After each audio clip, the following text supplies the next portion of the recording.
Papers to be laid on the table.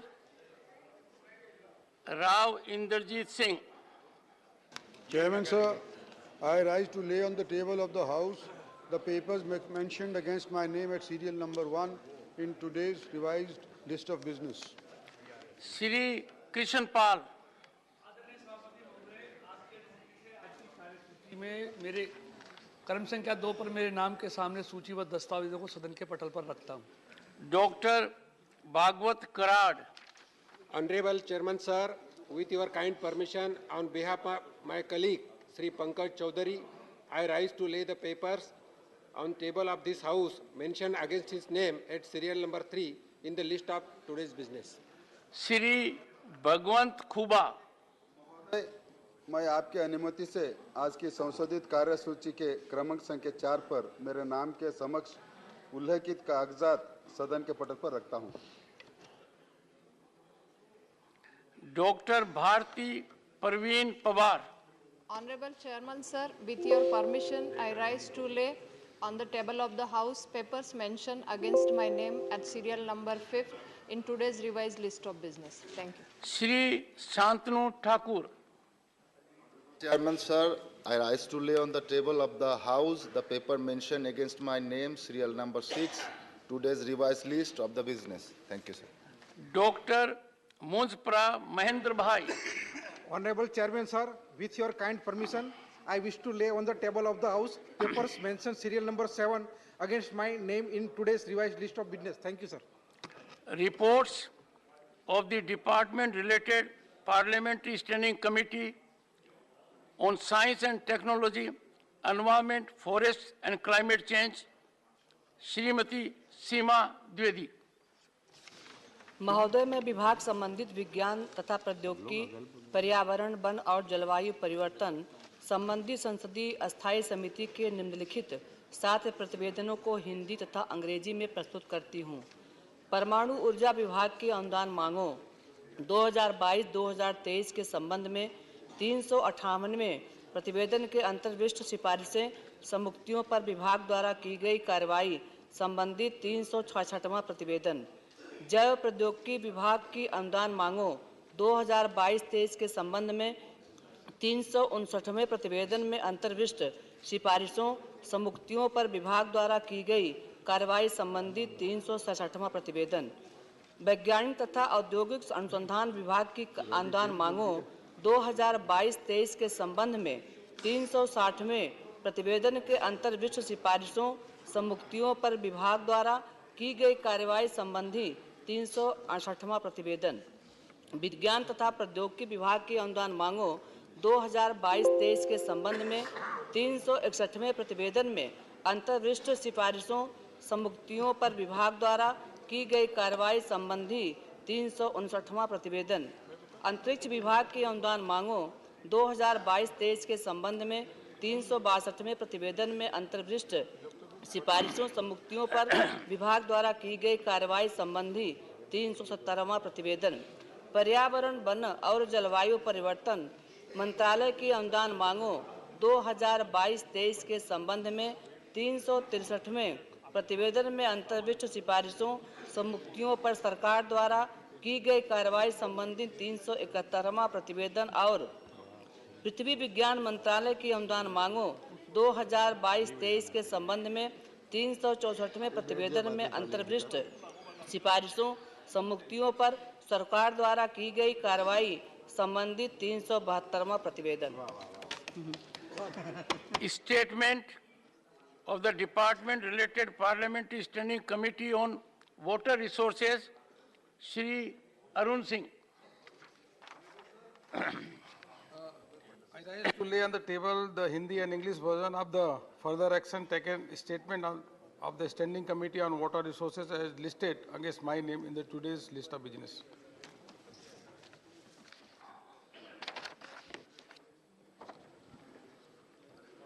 Honorable members, as you might be aware, a massive earthquake measuring 7.8 magnitude on Richter scale ripped through the countries of Turkey and Syria on February 6, 2023 followed by a series of earthquakes which caused huge devastation, loss of precious lives, and damage to infrastructure in both the countries. Honorable members, as reported in media, more than 4,000 people have lost their lives and thousands have been injured in both these countries. Many more are still trapped under the rubble, and the toll of lives, unfortunately, is likely to rise. Governments around the world are pledging assistance, deploying search teams, medical squads, and equipment, and offering aid. Our country has promptly on its part sent assistance and NDRF search and rescue teams, especially trained dogs, medical supplies, and other equipments to assist the authorities in those countries. At this hour of pain and grief, we extend our solidarity with the governments and people of Turkey and Syria and family members of the victims affected by the catastrophe, and also hope and pray that the survivors trapped in the rubble are rescued as early as possible, and all assistance is given to the injured. I request members to rise in their places and observe silence as a mark of respect to the memory of those who lost their lives in this tragic incident.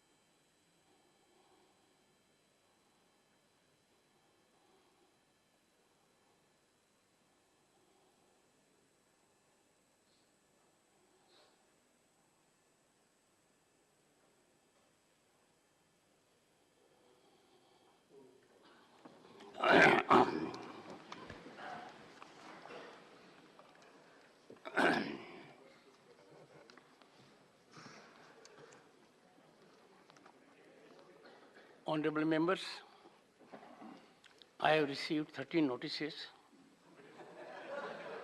under Rule 267 from Indian National Congress, CPIM, Aam Aadmi Party, Telangana Rashtra Samiti, and CPI. Honorable members have sought suspension of 0 hour, question hour, and other listed business for the day.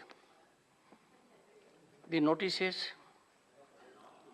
are replication of the earlier notices on which I have on more than one occasion given my ruling. The notices not being in order, not in conformity, I am unable to... Please.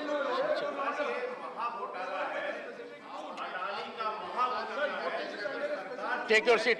Take your seat. Take your seat. Take your seat. Take your seat. I am on the chair. I hope you know the practice. I am on the chair. Come on. Honorable members,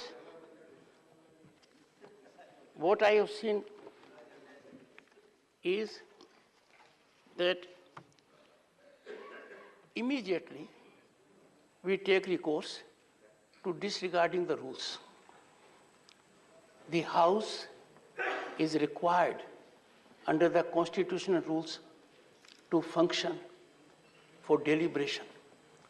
Every time rising is not a parliamentary practice. 1 second, Mr. Sanjay Singh, don't interrupt. Please maintain. Let me tell the honorable members, for last 3 sittings, we had at our disposal 17 hours and 30 minutes. We have transacted business only for 35 minutes, 3.3%. It is time for us to reflect. People are watching us. and every time to say the same thing repeatedly is not good. It is our duty. 1 second. I would expect members to take your seat.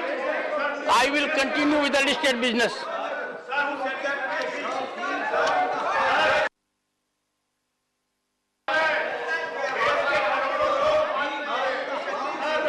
Mr. Sanjay Singh, your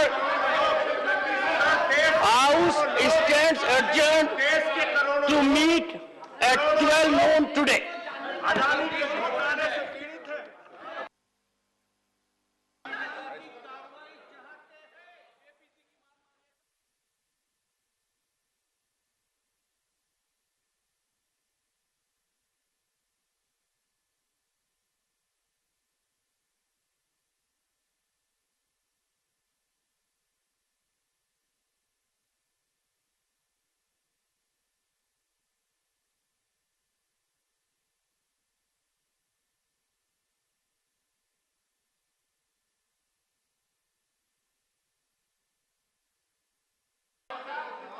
Question number 46. Sir जवाब सभा पटल पर रखा दिया।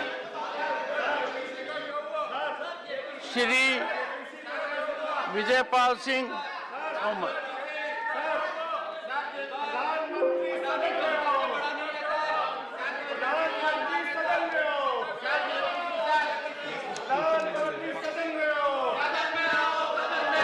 House is adjourned to meet at 2 p.m. today.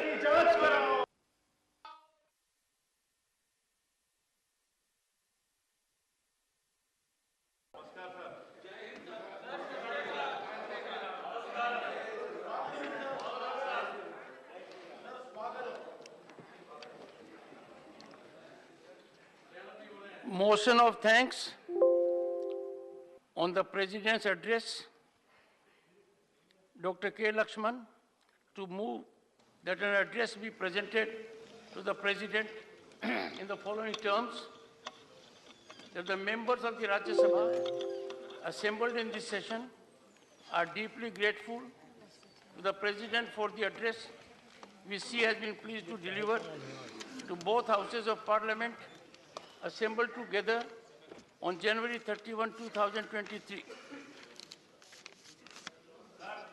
Thank you, Honorable Chairman, sir.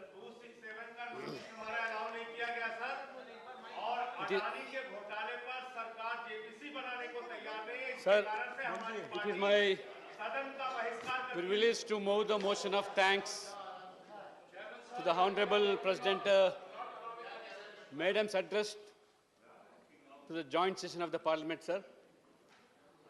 I thank our Honorable Prime Minister, Sri Narendra Modi ji, our President, Sri J.P. Nadda ji, my party and the leader of the House, Sri Piyush Goyal ji, for giving this great opportunity to move the motion of thanks to Madam President.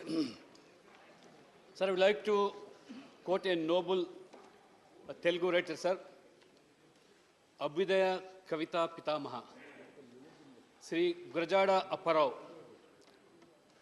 Deshamante matti kadoi, Deshamante manshuloi. It means the nation is not mere the geographical boundaries, but it is the people, irrespective of caste, creed, region, religion, language. We are all one, that is Indians. And it has been implemented in letter and spirit by our Modi ji government, which is committed to the nation.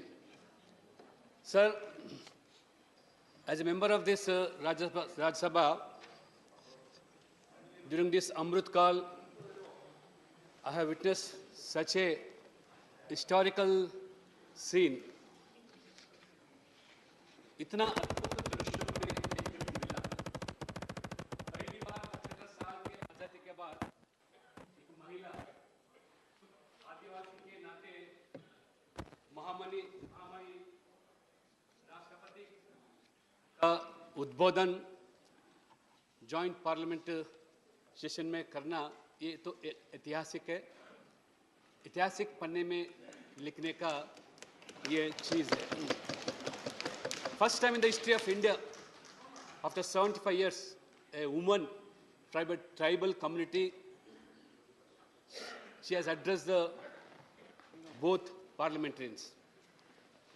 And second thing, दूसरा जो है, अमृत काल में पहली बार हमारे वित्त मंत्री निर्मला सीतारामन जी, वो भी महिला के नाते इस बजट सत्र को वो भी संबोधित किया, बजट सत्र पेश किया गया।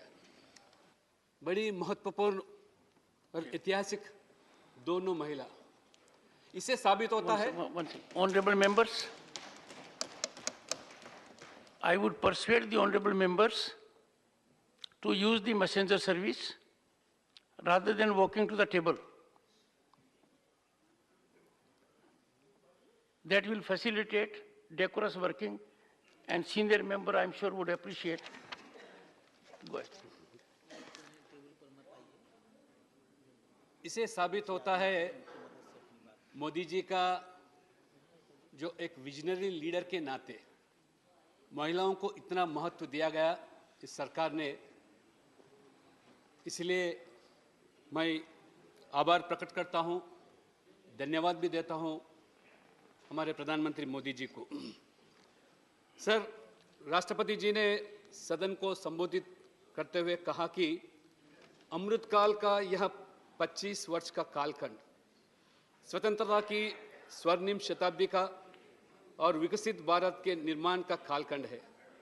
ये 25 वर्ष हम सबके लिए और देश के प्रत्येक नागरिक के लिए कर्तव्य का पराकाष्ठ करने का दिखाने का है। ये हमारे सामने युग निर्माण का अवसर है और हमें इस अवसर के लिए 100% समर्थ के साथ हर क्षण कार्य करना है।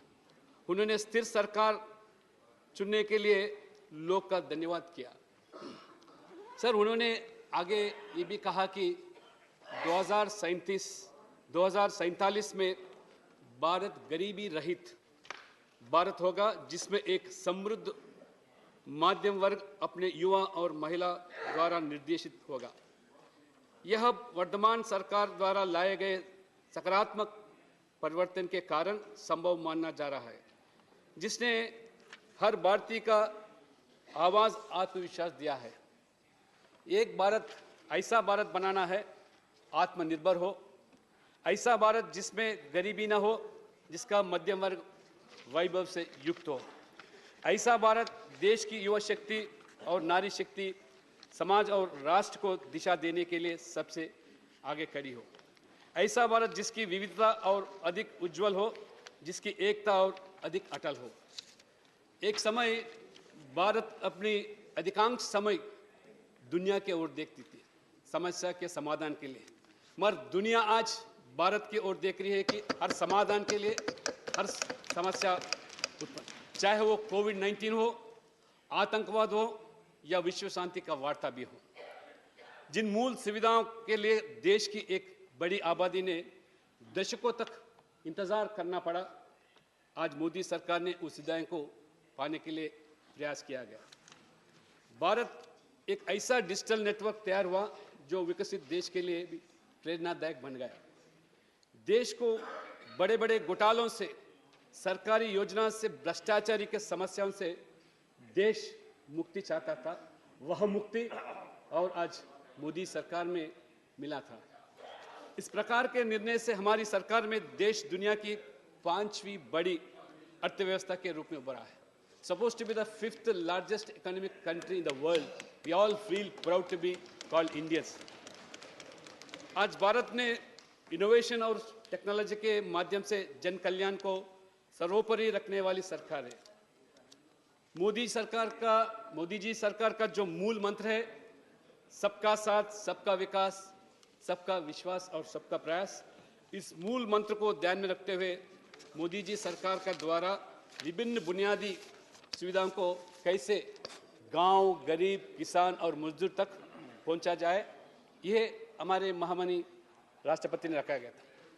Sir, one Jamaican nationalist, Marcus Garvey, he said that people without the knowledge of their history origin and culture is like a tree without roots.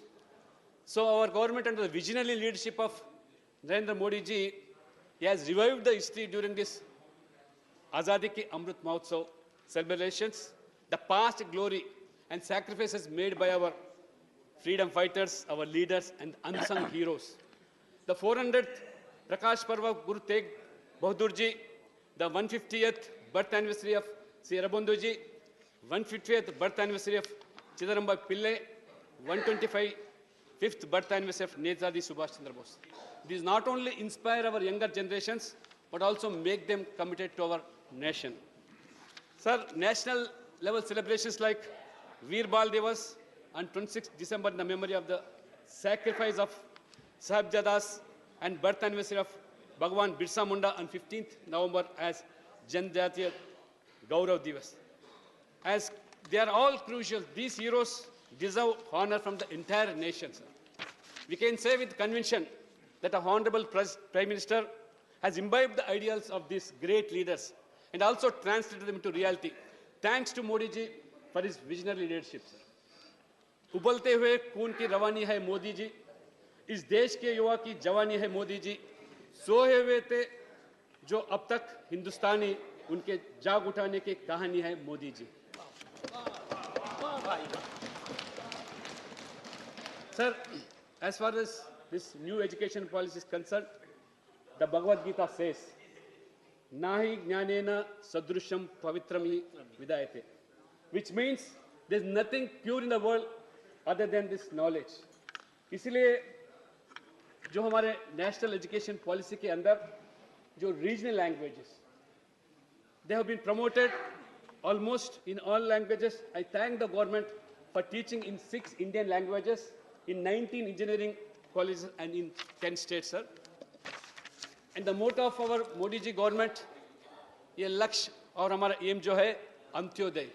Antyodaya माने अंतिम पंक्ति में जो व्यक्ति है उनके हित के लिए जो सरकार काम करना, ये हमारा प्राथमिकता है.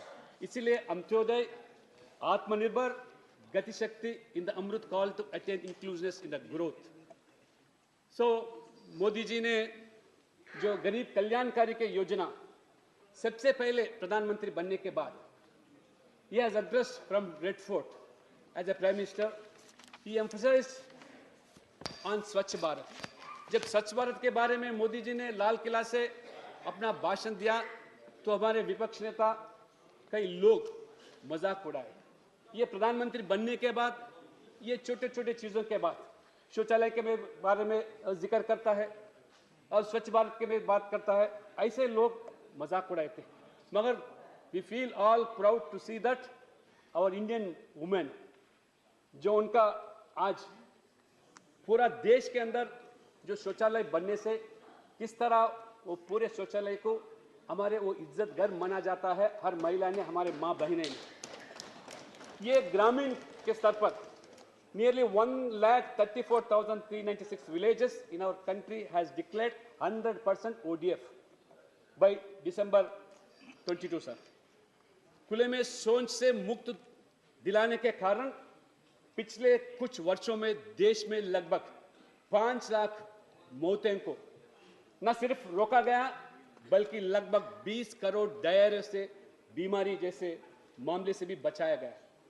शौच मुक्त वातावरण के कारण प्रत्येक परिवार की लगभग 50,000 की बचत हुई. Almost all the poor families, they have saved not less than 50,000 per family by making this 100% ODF, sir. और हमारे प्रधानमंत्री मोदी जी का जो सपना है, हर गरीब के सर पर जो छत, जो प्रधानमंत्री आवास योजना के नाम पे जो हमारे स्कीम लागू किया गया, लगभग ये 9 साल के अंदर शहरियों और हमारे ग्रामीण प्रांत में 3.5 करोड़ गरीब परिवार को मकान बनाया गया. ये संभव इसलिए हुआ कि ये मोदी जी है तो मुमकिन है, बीजेपी है तो भरोसा है, ये लोगों में ये भावना है. Sir, you will be surprised to know 3.5 crores is not a small number. You can imagine 2 countries like Singapore can be built with these 3.5 crores. माने 3.5 करोड़ 2 देश बन सकता है 9 साल के अंदर सिर्फ और सिर्फ ये मोदी जी से मुमकिन है, मोदी जी सरकार से मुमकिन है। जहां मैं राज्यसभा सदस्य के चुन के उत्तर प्रदेश से ताजुब होना चाहिए, वहां पे भी प्रधानमंत्री आवास योजना के अलावा मुख्यमंत्री आवास योजना दोनों जुड़कर लगभग 5 लाख 5 साल के अंदर गरीब के सर पर छत बनाया गया। यह बीजेपी संभव हुआ, यह Bharatiya Janata party.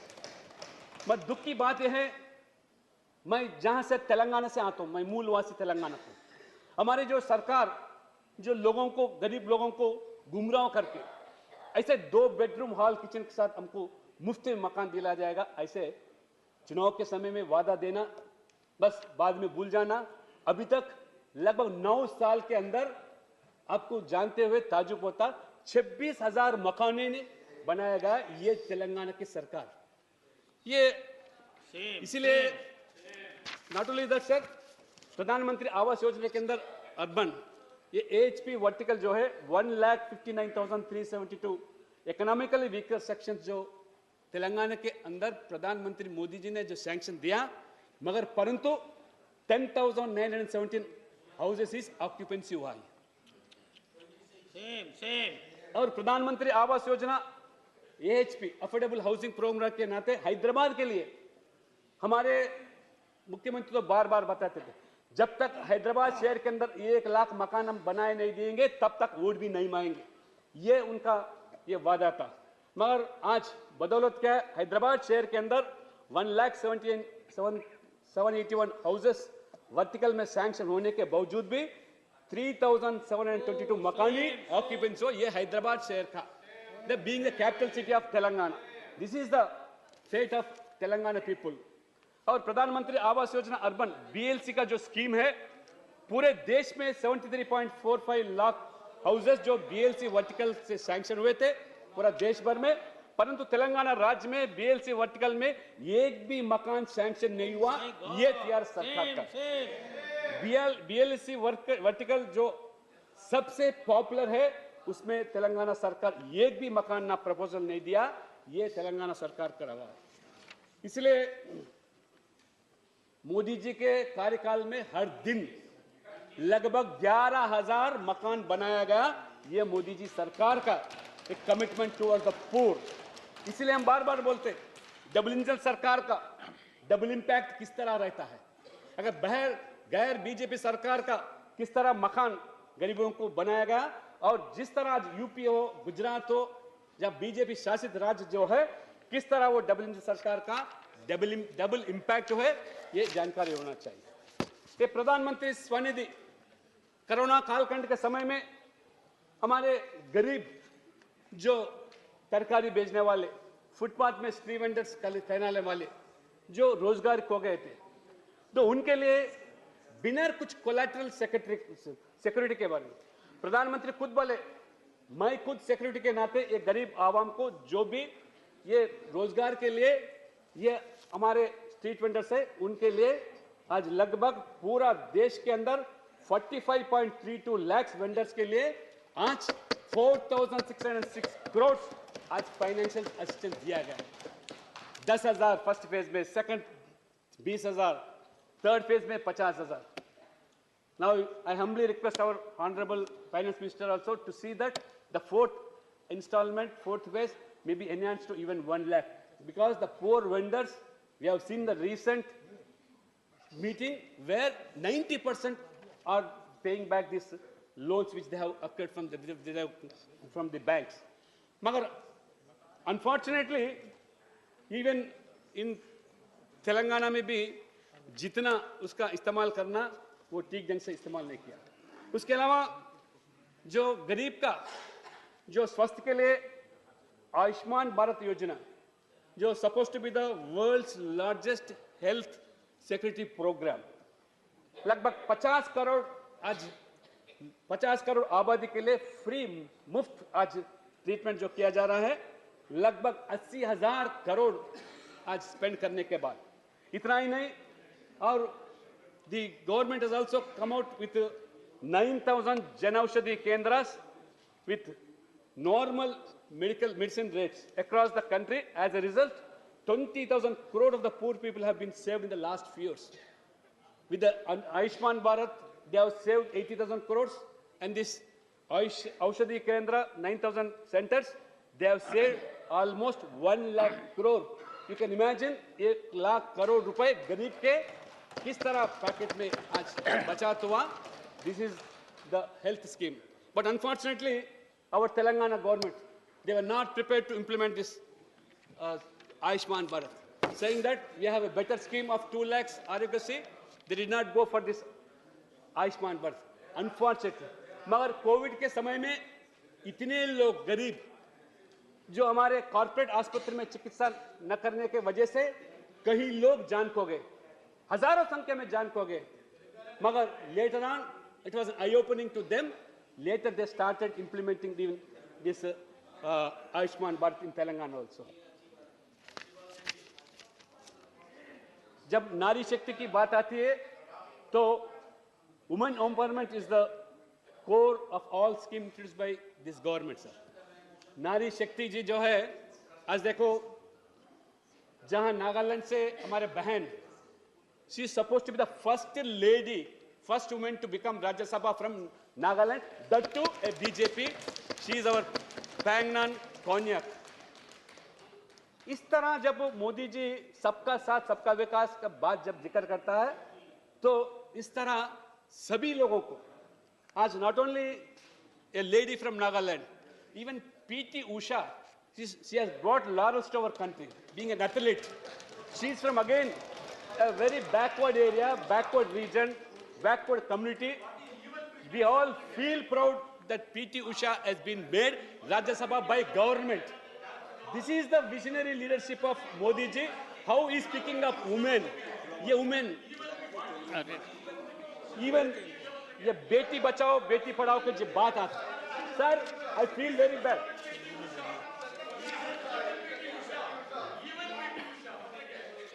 Sir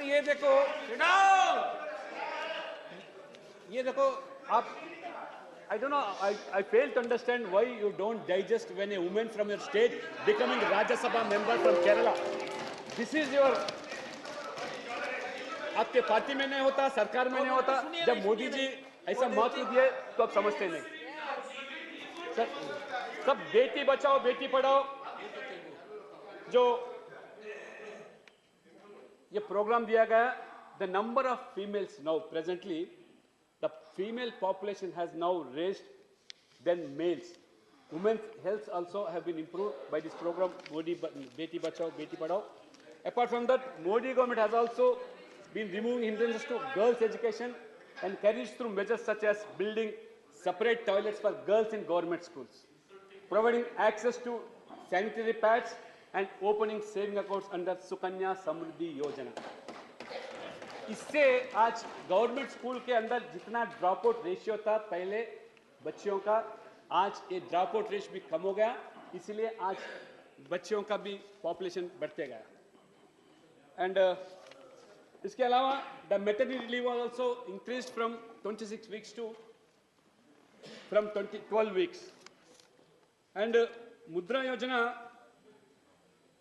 overall जो है, मुद्रा योजना अनार्गनाइज्ड सेक्टर में जो लोग हैं उनके लिए बैंक के माध्यम से उनको जो राशि दिलाने का था, लगभग देश भर के अंदर 16 करोड़ आबादी को 7.74 लाख करोड़ आज मुद्रा योजना के बारे में, पर्टिकुलर सेल्फ हेल्प ग्रुप्स, लगभग आज 80 lakh self help groups, 9 crore women members are there sir.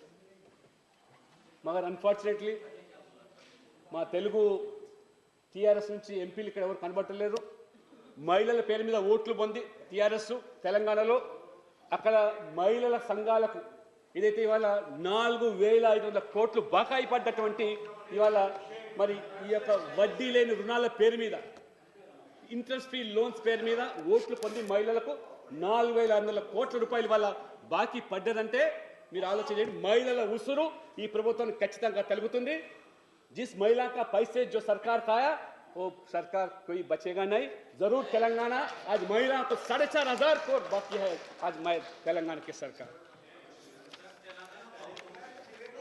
और अपार्ट फ्रॉम दैट सर, जो इंफ्रास्ट्रक्चर के में जब बात जिक्र करा road connectivity, rail connectivity, air connectivity, and waterways. In terms of physical infrastructure, by 2021-22, the network of rural roads has increased to more than 7 lakh kilometers in the country. The national highway network has grown by more than 55% during the last years, and more than 550 districts are being connected under Bharatmala projects. Unfortunately, there were no national highways in Telangana. Telanganalo national highways lekunde.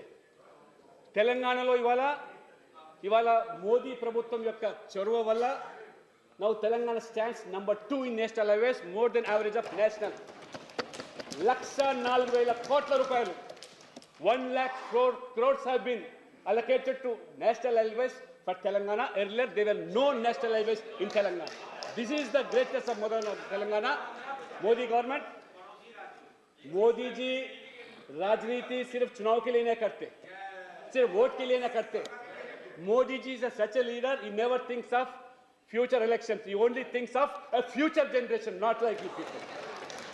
इसीलिए चाहे हमारे तेलंगाना में vote दिया नहीं दिया, चाहे हम जीते नहीं जीते, मगर तेलंगाना को भी इतना बड़ा राशि देना ये मोदी जी से संभव हुआ. The number of airports have now increased to 147 under Udan Yojana, sir. A modern semi-high-speed train has become the part of Indian Railways in the form of Vande Bharat. Recently, our Prime Minister, apart from introducing Vande Mataram Express throughout the country, even in Andhra Pradesh and Telangana, recently started Vande Bharatam from Secunderabad to Vizag, where the traffic is more than 120% now. Sir, thanks to Modi ji for huge allocations in railways for Telangana, sir. I also thank our railway minister, our Vaishnav ji, record allocation for Telangana. During UPA government, when all the so-called regional parties were supportive of this UPA government, Congress government, during 2019-14, for railways, for the undivided Andhra Pradesh state, they have given 886 crores for combined Andhra Pradesh. You will be surprising to know, till today, Modi ji, our government, India government, they have given 5 times more to only Telangana state, 4,418 crores exclusively for Telangana only. So you can imagine how Modi is concerned toward the backward states and backward areas and backward regions and backward people. Total projects in Telangana, it is costing 29,581. Never in the past it was.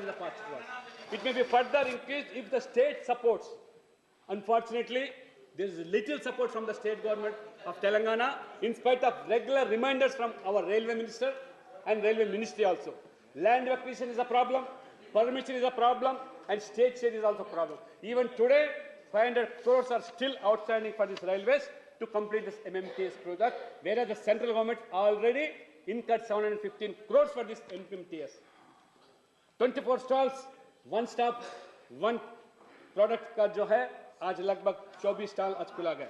And one more boon for Telangana people, that Kazipet, there was a demand for rail coach factory costing 260 crores, but as the state government could not able to give 1.5 acre land connecting to Modi ji, but Modi ji have given a better project than the coach factory.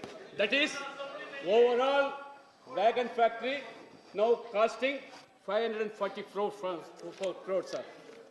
So, sir, as far as this agriculture is concerned, sir, to make agriculture profitable and lessen the burden of the farmer, how Modi ji has introduced this Pradhan Mantri Kisan Samman Nidhi Yojana, by now almost 11 crore farmers of this country, and particularly 3 lakh women farmers got benefited with this scheme.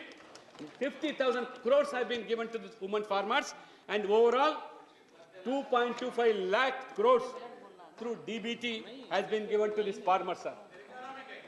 You can imagine 33 lakh people have been benefited in Telangana. Yes, 33 lakh farmers of Telangana also got benefited. Even Kerala also, farmer for Kerala also, they too got benefited. See, sir, when we speak of DBT, किस तरह हमारे गरीब के आवाम के किसान के खाते पे पहुंच जाता है, यही जब पूर्व प्रधानमंत्री राजीव गांधी थे, वो बताते थे कि हमारे सरकार जब 100 रुपए दिल्ली से भेजा जाता है, सिर्फ 15 रुपए गरीब के खाते में पहुंचता था, जो में बाकी 85 रुपए दलाली खाता था। मगर आज दिल्ली से जो भी 1 रुपए भी भेजा गया, सीधा सीधा गरीब के खाते में आज पहुंचा जाता। This is the transparency of Modi ji government. There is no leakages, no middle man road, दलाल का कुछ यहाँ पात्र ही नहीं है, ये मोदी जी का है। मिलेट्स, श्री अन्न, Modi ji has convinced the UN to declare the year 2023 as International Year of Millets. Sri Anna grains are highly nutritious and available in the market. 90% of farmers in our country are in the state of small and marginal farmers. Significant consumption of Sri Anna will financially help these small farmers. And yesterday in the budget, thanks to Modi ji for sanctioning IMR Research Center in Hyderabad for marketing, training and helping the farmer. Again, Manrega, in order to provide employment to the rural unemployed youth, now government has spent rupees 2.70 lakh crore between 2014 to 2019 to provide employment for not less than 16 crore workforce for 211 crore persons days to benefit 5.38 crore rural households. Sir, respecting the Karmacharis and their services to the nation, our government has decided to convert all the manholes into machine holes. कोई आदमी आज कर्मचारी के नाते अब manhole में काम करने की जरूरत नहीं, वो मशीन के माध्यम से होना है। इतना गौरव आज मोदी जी ने किस तरह कर्मचारी को दिया जा रहा है, ये सम्मान जो है, ये मैनुअल स्कैवेंजिंग पूरा देश के अंदर हटाने के लिए इतना बड़ा सम्मान आज सोसाइटी के अंदर आज मोदी जी सरकार ने दिया गया है। ये Jan Dhan Aadhaar mobile JAM, a treaty has been revolutionary, weeding out fake beneficiary and putting into corruption. लगभग 27 lakh crore of people now reach the beneficiaries to complete this transparency. लगभग 27 lakh crore सीधा DBT के माध्यम से गरीब के खाता में पहुंचा गया। The country is seeing now the benefits of Make in India and Atmanirbhar Bharat, the increasing of manufacturing capacity. The Modi ji government has taken steps to increase the production of semiconductor chips and aircrafts in India. आज hair pin से लेकर aeroplane तक indigenous Make in India. This is the Atmanirbhar Bharat. The import of mobile phones has decreased as India has become a major export of mobile phones. The import of ties has also been decreased by 70%. Their exports has increased now to 60%. The defense exports also have increased 6 times. The first indigenous aircraft was now again INS Vikrant. Again, the government's efforts in the sectors like Khadi and village industries have been success with the turnover of these industries, surpassing 1 lakh crore during the Azadi Ka Amrit Mahotsav. The sale of Khadi has also increased 4 times as a result of Modi government's efforts. Sir,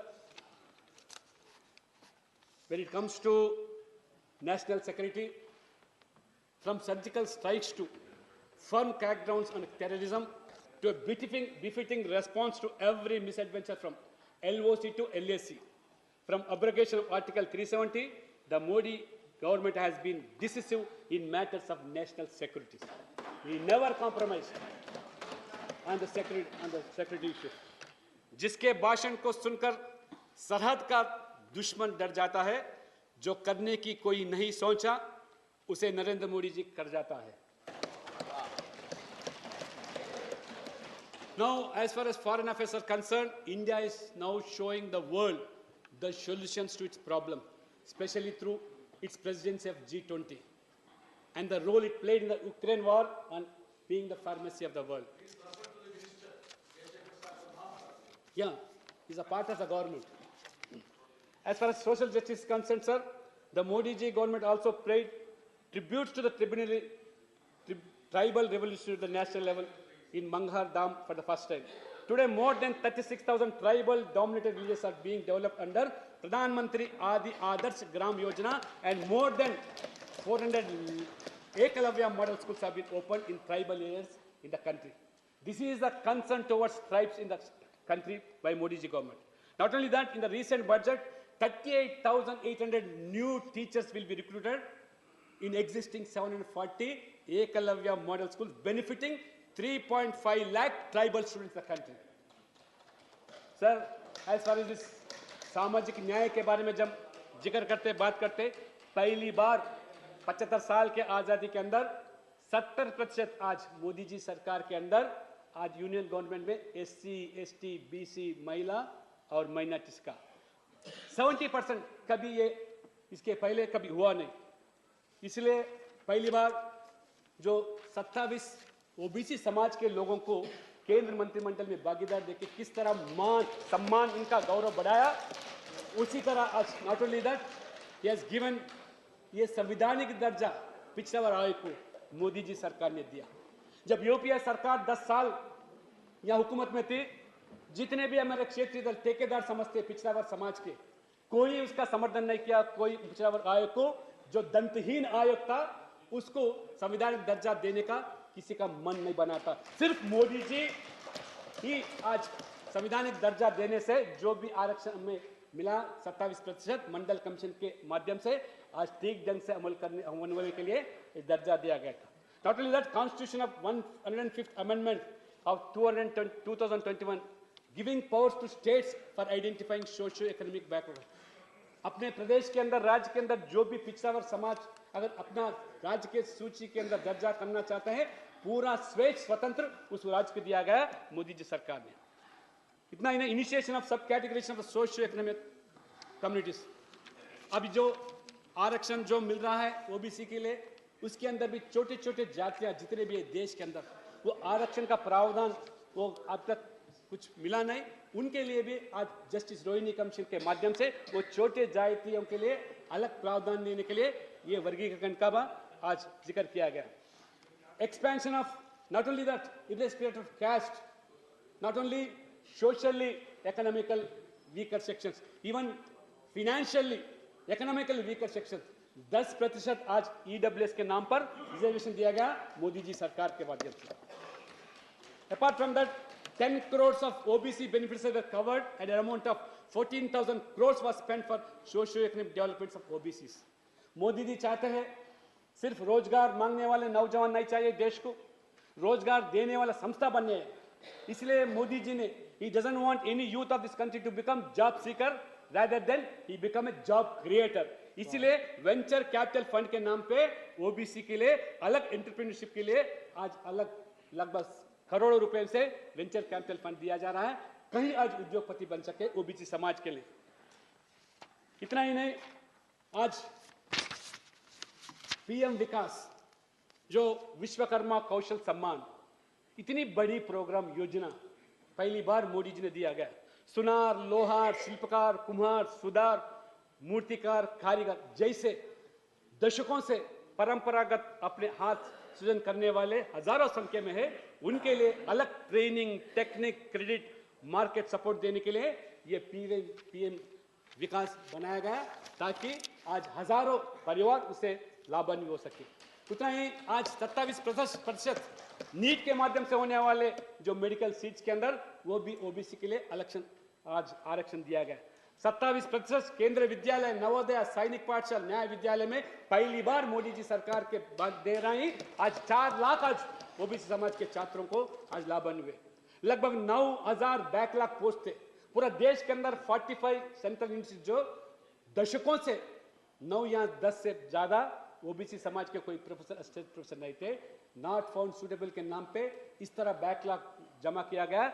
मगर I thank Modi ji government and our HRD minister आज धर्मेंद्र प्रधान जी को एक ही circle के माध्यम से they said that we want all this backlog posts to be filled within a year and every 3 months we should get a report of this. By now you'll be surprised to know not less than 3,000 to 4,000 posts of these professors have been filled up in this central university. This is the greatness of Modi ji and commitment. अभी हमारे जो काफ़ी अभी यहाँ हमारे आम आदमी party के कई सदस्य बात कर रहे पिछड़ा वर्ग के बारे में। मैं दिल्ली में देख रहा हूँ, जो प्रवासी ओबीसी समाज के जो दक्षिण से आते हैं, जहाँ हमारे उत्तर से आते हैं, मध्य प्रदेश से आते हैं, राजस्थान से आते हैं, बिहार से आते हैं, जब आने के बाद या बसने के बाद ये सरकार, आम आदमी पार्टी सरकार पूछती है 1993 का निवास पत्र मांगती है उनके ओबीसी सर्टिफिकेट देने के लिए। इतना कहीं देश के अंदर अगर उड़ीसा से आके यहाँ बस गए तो वो सब सवर्ण नहीं बनता एक दिन में, मगर सर्टिफिकेट मांगने गए तो वो 1993 का डोमिसाइल सर्टिफिकेट मांगते हैं। इसलिए भारतीय जनता पार्टी ये ओबीसी समाज, जो भी प्रवासी समाज है दिल्ली के अंदर, उसको भी न्याय दिलाने के लिए जरूर हम प्रयास जरूर करेंगे। इसलिए हम बोलते हैं कि हमारे पास नेता है, नीति है, नियत भी है, इसलिए हम हर वर्ग के लिए चिंतित करते हैं। आज हम भारत देश में ये गरीब कल्याण योजना के, अन्न योजना के नाम पर किस तरह कोई गरीब इस देश के अंदर भूखा पेट नहीं सोना।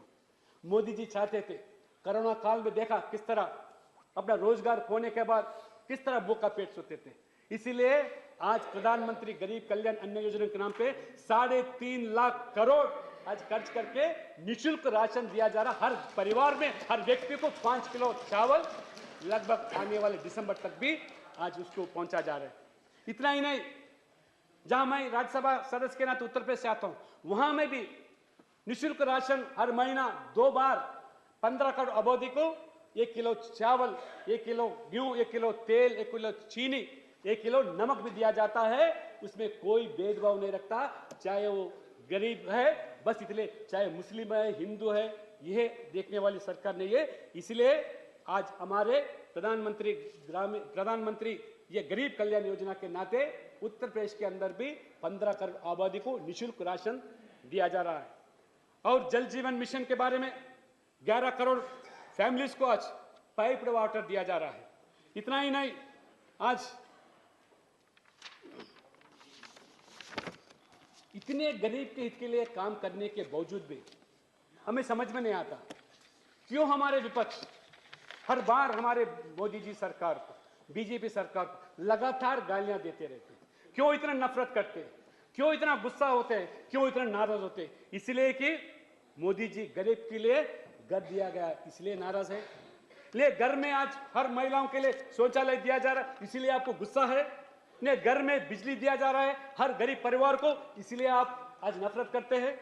या घर में भी गैस दिया जा रहा है, घर में गरीबों के लिए मुफ्त राशन भी दिया जा रहा है, गरीबों को बैंक में खाता खुलाने के लिए काम दिया जा रहा है, मुद्रा योजना के नाम पे लोन दिया जा रहा है, गरीब किसान को सम्मान निधि आज दिया जा रहा है। इतना देने के बावजूद भी गरीब के हित के काम करने वाले मोदी जी को क्यों दिन ब दिन आप गालियां देते रहते, क्यों नफरत करते, क्यों गुस्सा करते? पूरा देश जानना चाहती, हम भी जानना चाहते, ये बताओ आप लोगों से। मोदी जी कोई गालियां देने से, भाजपा को गालियां देने से, इस सब करने से देश का विकास रुकने वाला नहीं है और गरीब कल्याण योजना रुकने वाला नहीं है। मोदी जी को आपकी गालियों से दुगुना ताकत मिलती है और वो ज्यादा काम करते हैं, क्योंकि अपने लिए नहीं, वो देश के लिए काम करते हैं, गरीब के लिए काम करते हैं। मोदी जी बताते हैं मेरे लिए राजनीति कोई लक्ष्य नहीं है, बल्कि ये तो एक अभियान है। एक अभियान चलाने वाले हमारा प्रधानमंत्री मोदी जी है। इतना ही नहीं, आज देखो एक और अयोध्या धाम का निर्माण, दूसरी ओर वही आधुनिक संसद भवन भी बन रहा है। एक तरफ हमने केदारनाथ धाम, काशी विश्वनाथ धाम और महाकाल महालोक का निर्माण किया, दूसरी ओर हर जिले में मेडिकल कॉलेज भी बनवा जा रहा है। एक तरफ हमारी सरकार तीर्थ और ऐतिहासिक धरोहरों को विकास कर रही है, तो वही दूसरी ओर भारत को दुनिया की सबसे बड़ी स्पेस पावर भी बनाई रही है। भारत का पहला प्राइवेट सैटेलाइट लॉन्च भी किया गया है। एक तरफ हम आदि शंकराचार्य, भगवान बसवेश्वर, तिरुवल्लुवर, गुरु नानक देव जैसे संतों के दिखाए रास्ते पर हम आगे बढ़ते रहे, वही दूसरे तरफ आज भारत हाई टेक्नोलॉजी नॉलेज अब भी बनाया जा रहा है। एक तरफ हम काशी तमिल संगम के जरिए एक भारत श्रेष्ठ भारत की भावना को मजबूत करते हैं, वही one nation one ration card के नाम पर जैसी आधुनिकता व्यवस्था भी बनाया जाता है। गुलामी का मानसिकता वाले चिन्ह को बदलने के काम भी हमारी मोदी जी सरकार ने किया। राजपथ को आज कर्तव्य पथ के बदलना भी किया आज मोदी जी ने। Sir, when coming to the Gujarat, you have seen, when we speak of Gujarat model, you have seen the popularity of Modi ji in Gujarat. The development can be gauged from the fact that for the 7th time, the BJP has retained power by winning 156 of 182 seats under leadership of Nadda ji and our beloved Prime Minister. We have attained 53% of votes.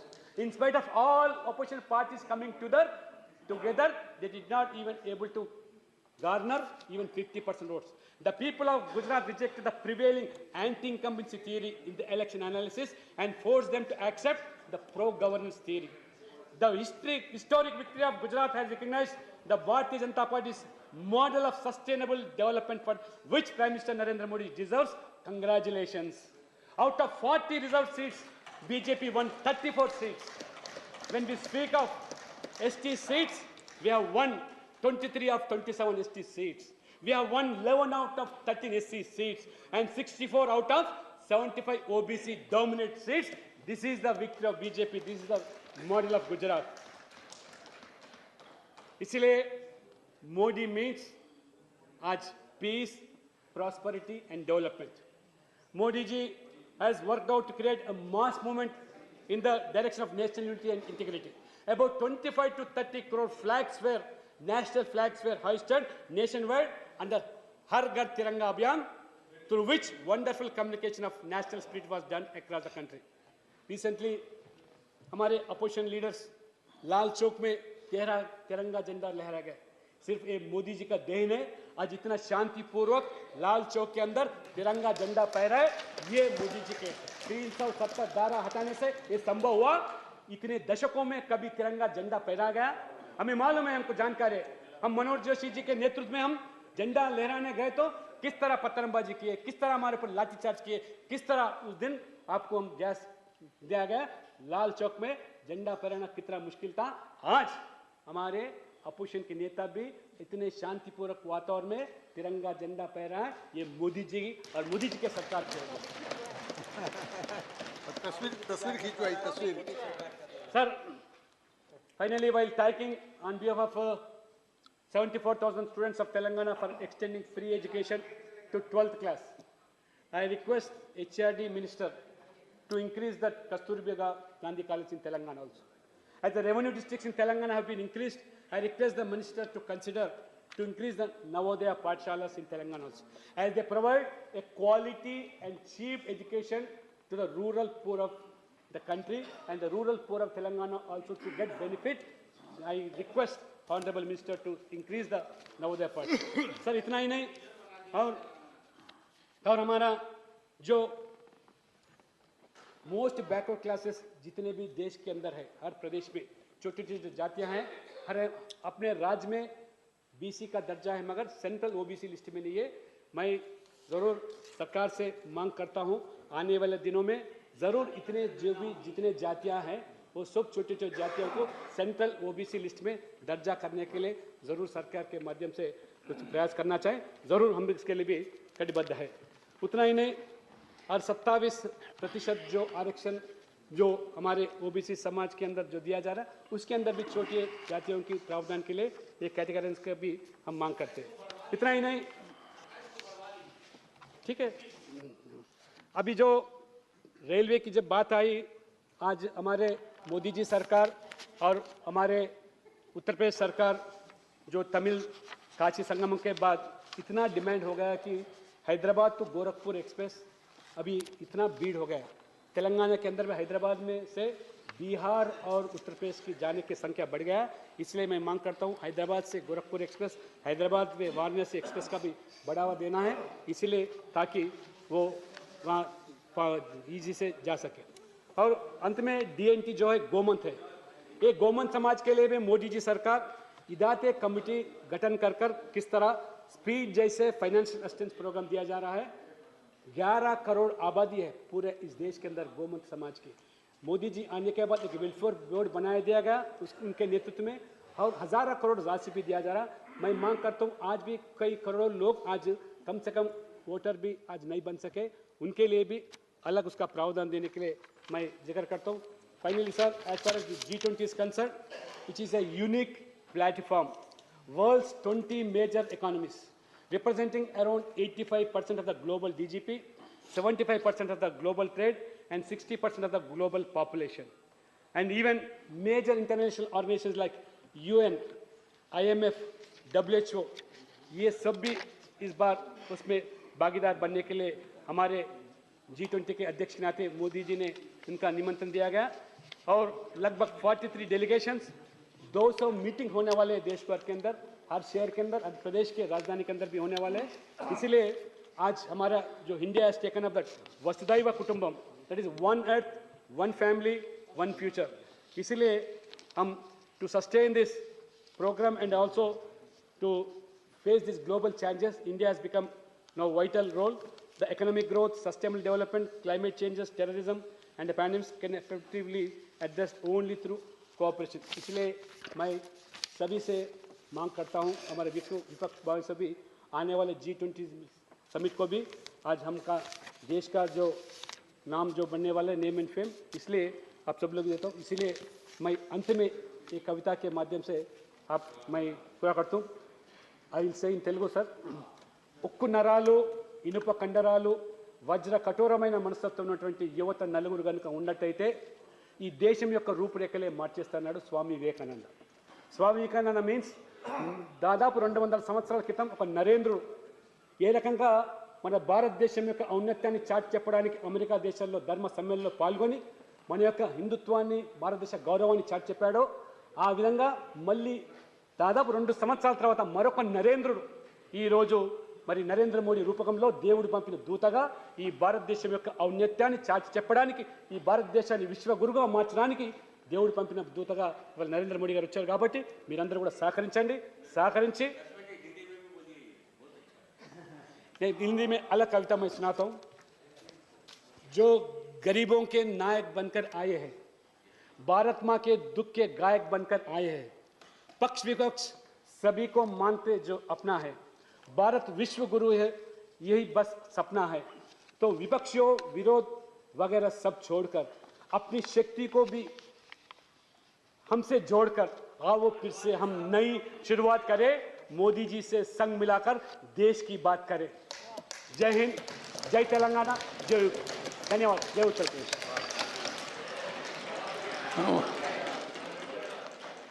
Dr. K. Lakshman has been quite poetic also. And it was so soothing to note other doctors in the house were responding. Shri Prakash Javadekar to second the motion. Yeah. महामहिम राष्ट्रपति जी,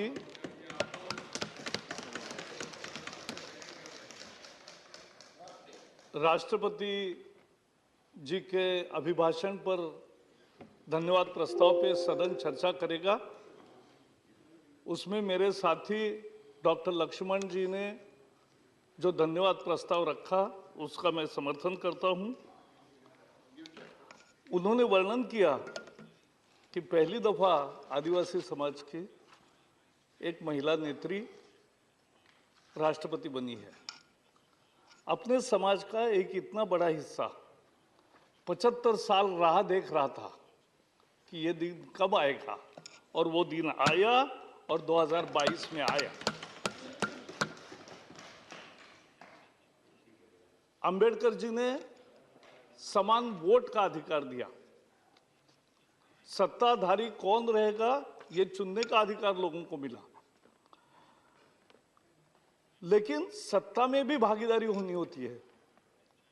और वो आदिवासी समाज को एक सम्मान का जो स्थान की उनकी अपेक्षा थी वो की. मुझे केवल थोड़ा सा याद आता, आज मैं उस दिशा में नहीं जाना चाहता, लेकिन उस समय भी कुछ अभद्र टिप्पणियां हुई, ये देश भूलेगा नहीं.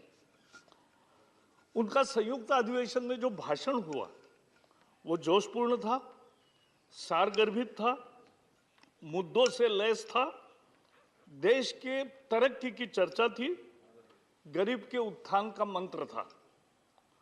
सबका साथ, सबका विकास, सबका विश्वास, सबका प्रयास, इसका अर्थ स्पष्ट करने वाला ये भाषण था।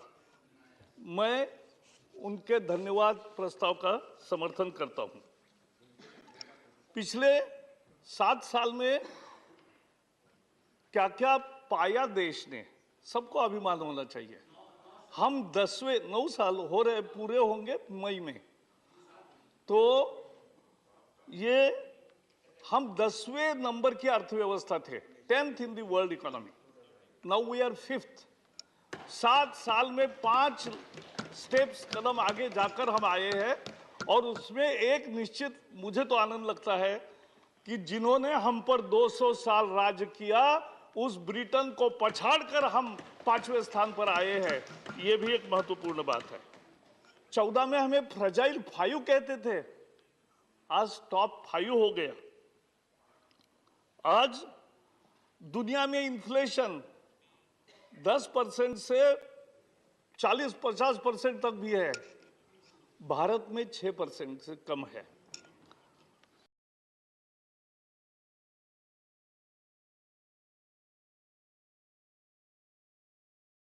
फास्टेस्ट ग्रोइंग नेशन अपना देश है, लेकिन उस पर मैं बाद में बात करूंगा। दुनिया में भारत की प्रतिष्ठा बढ़ी। कोविड को जिस तरह से भारत ने डील किया, सभी देश उसकी सराहना करते। जो देश मार्जिन पर था, आज अनेक क्षेत्रों में नेतृत्व कर रहा है। यह कैसा हुआ, इसका विवेचन इस भाषण में है। उन्होंने शुरू में ही कहा कि यह स्थिर, निडर, निर्णायक और बड़े सपनों के लिए काम करने वाली सरकार है। मैं उसी सूत्र को पकड़ के कुछ चीजें आपके सामने रखना चाहता हूं। स्थिर सरकार 30 साल के बाद आया। 84 में पूर्ण बहुमत वाली सरकार थी, एक पार्टी का बहुमत था। आज 2014 में फिर से एक पार्टी का बहुमत आया, 282 सीटें आई, एनडीए की और आई। लेकिन ये जो स्थिरता आती है, तब देश तरक्की करता है। जब स्थिरता आती है तो आम जन को फायदे मिलते हैं, और ये स्थिर सरकार के बहुत फायदे होते हैं। ये स्थिरता आई, और ये किसने लाई? भारत की जनता ने लाई। भारत 2019 में 80 करोड़ वोटर थे, अब 2024 में 90 करोड़ वोटर हो जाएंगे। इतना बड़ा लोकतंत्र दुनिया में कहीं नहीं, और एक तरह से मदर ऑफ डेमोक्रेसी जो कहते हैं, वो भी इतने सही है कि बसवराज ने जो अनुभव मंडपम चलाया कर्नाटक में, वो लोकतंत्र का एक पहला बहुत अच्छा सफल प्रयोग था। 70% वोटिंग होता है अपने देश में। अनेक देशों में आप देखो, जो तरक्की किए हुए देश है, विकसित देश है, 30, 40, 45% वोटिंग होता है। हमारे यहां 70% वोटिंग होता है। सामान्य मतदाता अपने विवेक से और रोबस्ट कॉमन सेंस से सरकार का चयन करती है। यह हमारे भारत का, वो अपने परसेप्शन से चुनता है किसको चुनना है। Eminent jurist Nani Palkhiwala used to say that in our country,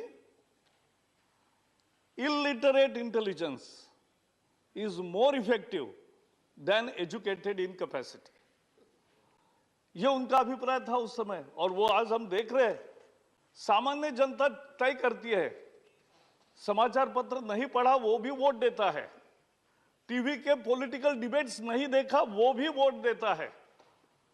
और जिसने कोई राजनीतिक भाषण में कभी नहीं गए, कोई सभा अटेंड नहीं की, वो भी वोट देता है और अपने विवेक से वोट देता है। आई salute the robust common sense of the people of India.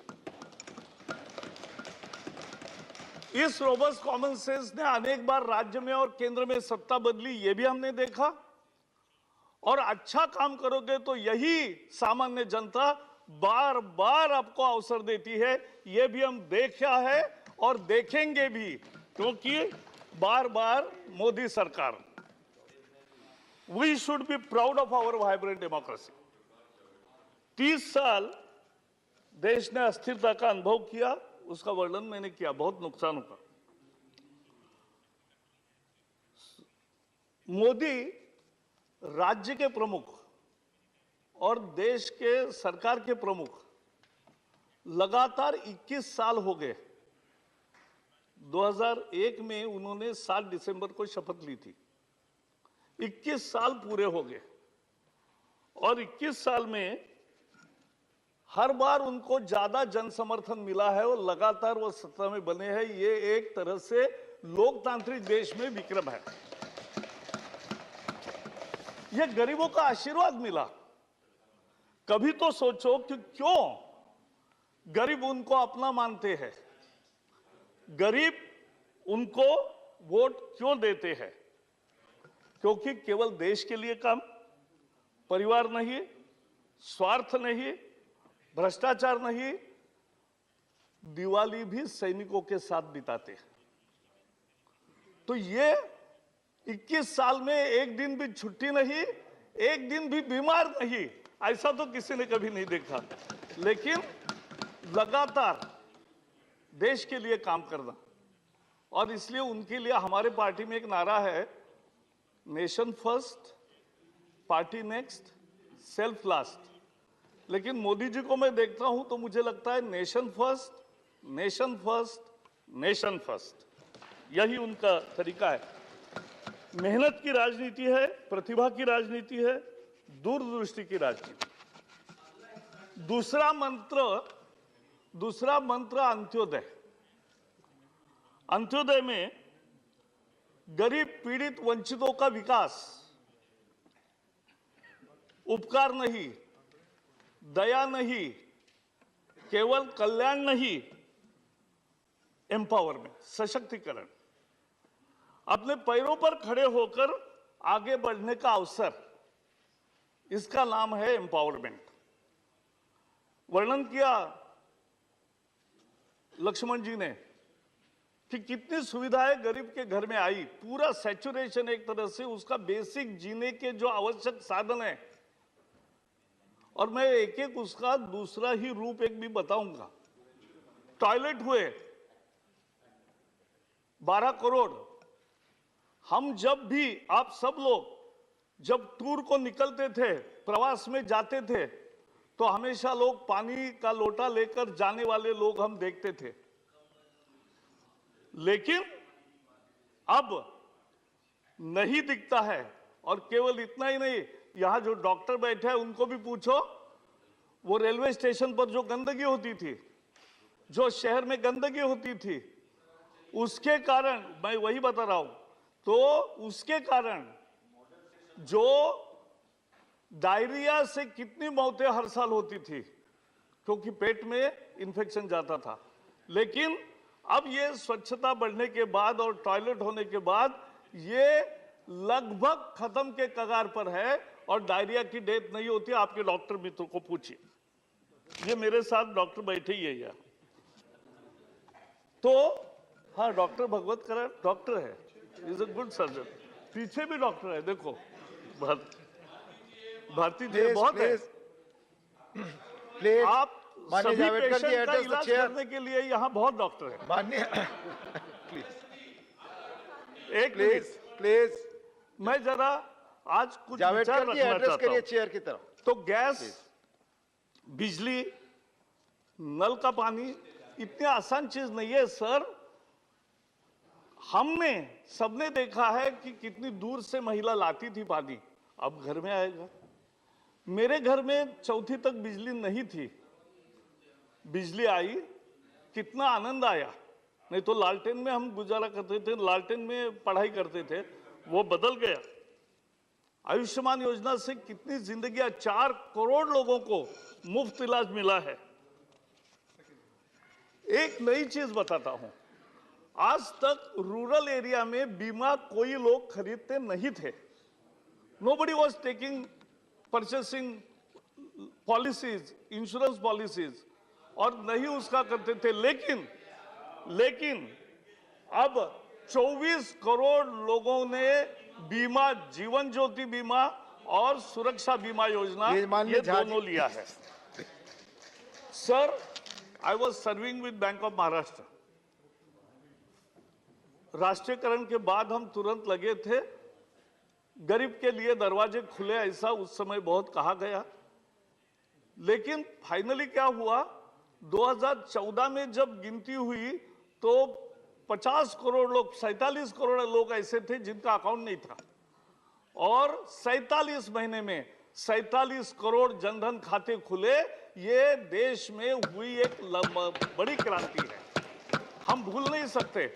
ये जैम ट्रिनिटी, जनधन, आधार, सर आधार हर एक के पास आया, 130 करोड़ आधार आए। नंदन नीलेकणी ने अपने एक लेख में लिखा है कि आपको मालूम है नंदन नीलेकणी प्रसिद्ध व्यवसायी है, विशेषज्ञ है, कांग्रेस के उम्मीदवार भी थे बंगलोर में और हार गए, आनंद कुमार जीत गए, लेकिन वो आधार के प्रमुख थे। तो मोदी जी ने उनको बुलाया, उन्होंने अपने मोदी एट 20 इस किताब में भी उनका ये लेख है। उन्होंने कहा कि मुझे लगा अब तो मैं इतना भूमिका लिया हूं तो मेरा तो जॉब नहीं रहेगा, दूसरे किसी को देंगे। लेकिन मोदी जी ने कहा कि पूरे 3 घंटे उनका प्रेजेंटेशन लिया और उन्होंने लिखा है कि ये एक मुख्यमंत्री थे, गुजरात के थे, तब भी मैंने देखा उनको विषय समझ रहा था। और उन्होंने कहा कि बाकी सब भूल जाओ, आप ही ये काम पूरा करोगे।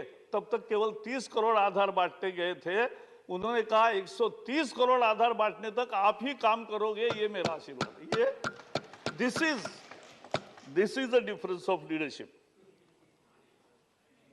डायरेक्ट बेनिफिट ट्रांसफर जिसका उल्लेख किया, राजीव गांधी 100 रुपए में 15 रुपए मिलते थे इसलिए आलाप प्रकट करते थे, लेकिन अब 100 के 100 रुपए जाते। और कितने गए सर? 3 साल में 26 लाख करोड़ रुपए गरीबों के खाते में गए। ये कभी दुनिया में कहीं किसी देश में नहीं हुआ है। 26 lakh crore, not a small amount.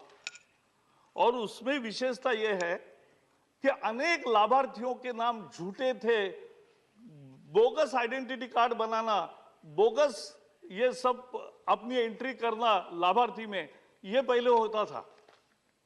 ऐसे लाखों झूठे लाभार्थी आधार, जनधन और मोबाइल के कनेक्टिविटी के कारण ये सब बाहर हो गए और ये जो लीकेजेस थे इस तरह के वो भी खत्म हो गए।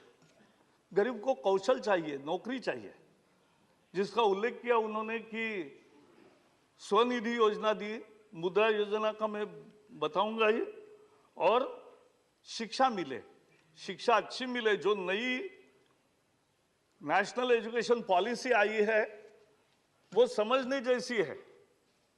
Early childhood education,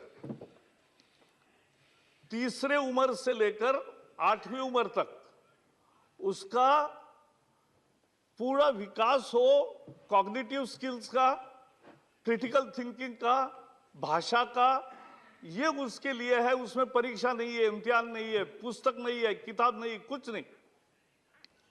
early childhood education will change Indian education for better in coming years. उसमें जो हायर एजुकेशन है, at the higher education and एक काम हुआ है कि फ्लेक्सिबिलिटी दी है। एक साथ 2 डिग्रीज, एक साथ 2 डिग्रीज करने की अनुमति मिल गई, आदेश भी निकल गया।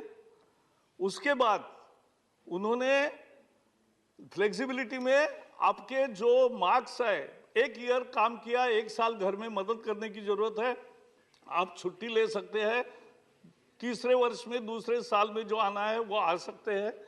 You have a credit bank also. और कोई इंजीनियरिंग का स्टूडेंट है, उसको म्यूजिक पैशन है, तो उसको ऐसे 20% ऑप्शन के सब्जेक्ट्स लेने का भी चॉइस, पैशन के सब्जेक्ट लेने का भी चॉइस, ये नई राष्ट्रीय शिक्षा नीति में मिला है। तो ऐसे बहुत काम है। बड़े फैसले जिसका उल्लेख किया लक्ष्मण जी ने कि 370 हुआ इसीलिए लाल चौक में झंडा फहरा सके, कम से कम मान्य करना चाहिए। पहले कुछ दिन तो विवाद भी था, लगाएंगे कि नहीं लगाएंगे, लेकिन मुझे याद है जब मुरली मनोहर जोशी जी गए थे तब की सरकार ने आग्रह किया था कि मत जाइए, द एटमॉस्फियर विल गेट विशिएटेड। कैसे विशिएट होता? भारत में भारत का झंडा नहीं फहराओगे तो कहां फहराओगे? और अब एक देखो, कांग्रेस के हमारे मित्र सदस्य थे नवीन जिंदल। नवीन जिंदल जी ने एक कोर्ट में याचिका की, वो हमेशा राष्ट्रध्वज सबको हमें बांटते थे, और उन्होंने कहा कि राष्ट्रध्वज लगाने की परमिशन मिलनी चाहिए। 75 साल हुए लेकिन नहीं हुआ था। क्यों नहीं किया? एक नियम बदलना था। नियम यह था कि केवल सरकारी दफ्तरों में 15 अगस्त, 26 जनवरी और परमानेंट भी लगाना है तो केवल सरकारी ऑफिस में, और वो भी सूर्योदय के बाद और सूर्यास्त के पहले निकालना है। ये सब था बंधन। मोदी जी ने एक नियम बदल दिया। आज लाखों दुकानों पर हम झंडे देख रहे, लाखों वाहनों पर झंडे दिख रहे, लाखों घरों पर राष्ट्रध्वज दिख रहा है। अरे ये देश को तैयार करने का एक तरीका रहता है कि देश की देश भावना जो होती है वो जगती है। क्यों नहीं किया? आज पाकिस्तान में घुसकर जो बालाकोट और सर्जिकल स्ट्राइक किया, तो उस पर तो सबूत ना पूछो, मांगो, और विश्वास करो बाद में देना पड़ा यह स्टेटमेंट। एक बड़ी चीज है, फेडरलिज्म का स्पिरिट जो है, राज्यों के साथ न्याय। GST is the only act which has been prepared, drafted, rates decided, and rules are made by all the finance ministers of all the states and central government together. सभी राज्यों ने मिलकर कानून बनाया, सभी राज्यों ने मिलकर ये ड्राफ्ट तैयार किया, नियम तैयार किए और रेट भी तय किए। ये जीएसटी में हुआ। ये पहली दफा भारत ने इस तरह का एक नया फेडरलिज्म का स्पिरिट देखा है। ये आईबीसी कानून हुए, बड़े बड़े बहुत फैसले हुए, सभी राज्यों के साथ न्याय। सर, मोदी जी के सरकार में एक महत्वपूर्ण बात है, किसी के साथ अन्याय नहीं और किसी के साथ भेदभाव नहीं।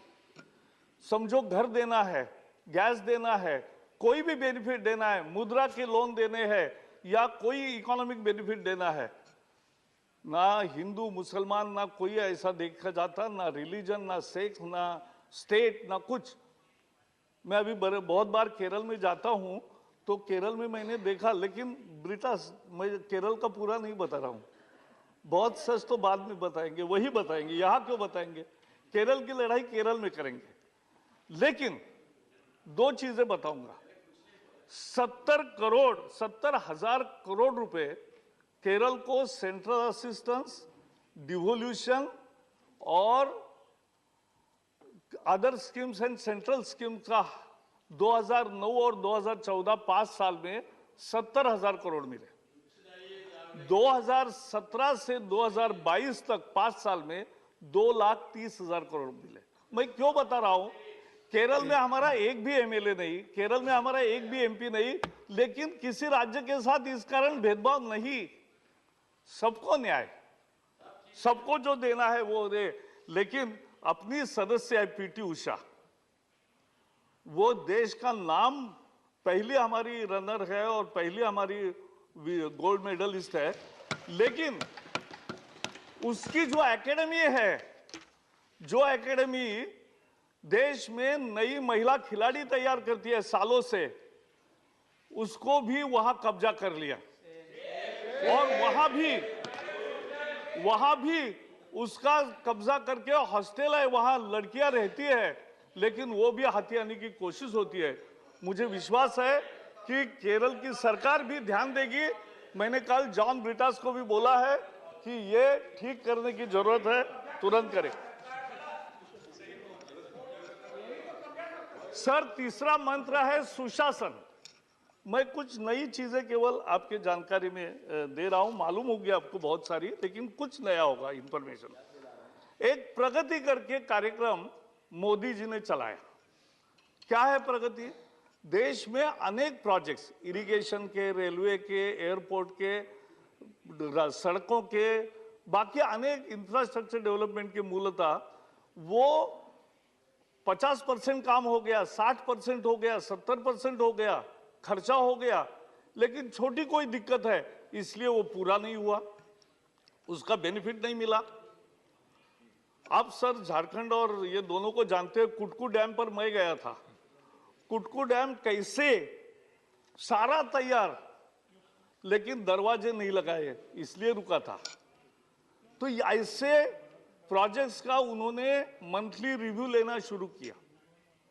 आज तक 30 मीटिंगें की, 450 केसेस उसमें लिए, सारे राज्यों के, संबंधित राज्यों के अधिकारी और केंद्र के अधिकारी वो उसमें रहते हैं। मोदी जी खुद बैठते हैं और सबके साथ चर्चा करके इसका रास्ता कैसे निकलेगा और प्रोजेक्ट कैसे पूरा होगा। और मुझे आनंद है कि आज तक 300 से ज्यादा प्रोजेक्ट, 15 लाख करोड़ के इन्वेस्टमेंट जो डेढ़ पड़ी थी वो आज पूरे हो गए। ये काम करके दिखाया, ये गुड गवर्नेंस है। ये पार्टी नहीं है, ये वोट बैंक नहीं है, ये कुछ भी नहीं है, ये देश के लिए काम करने का एक हुनर है।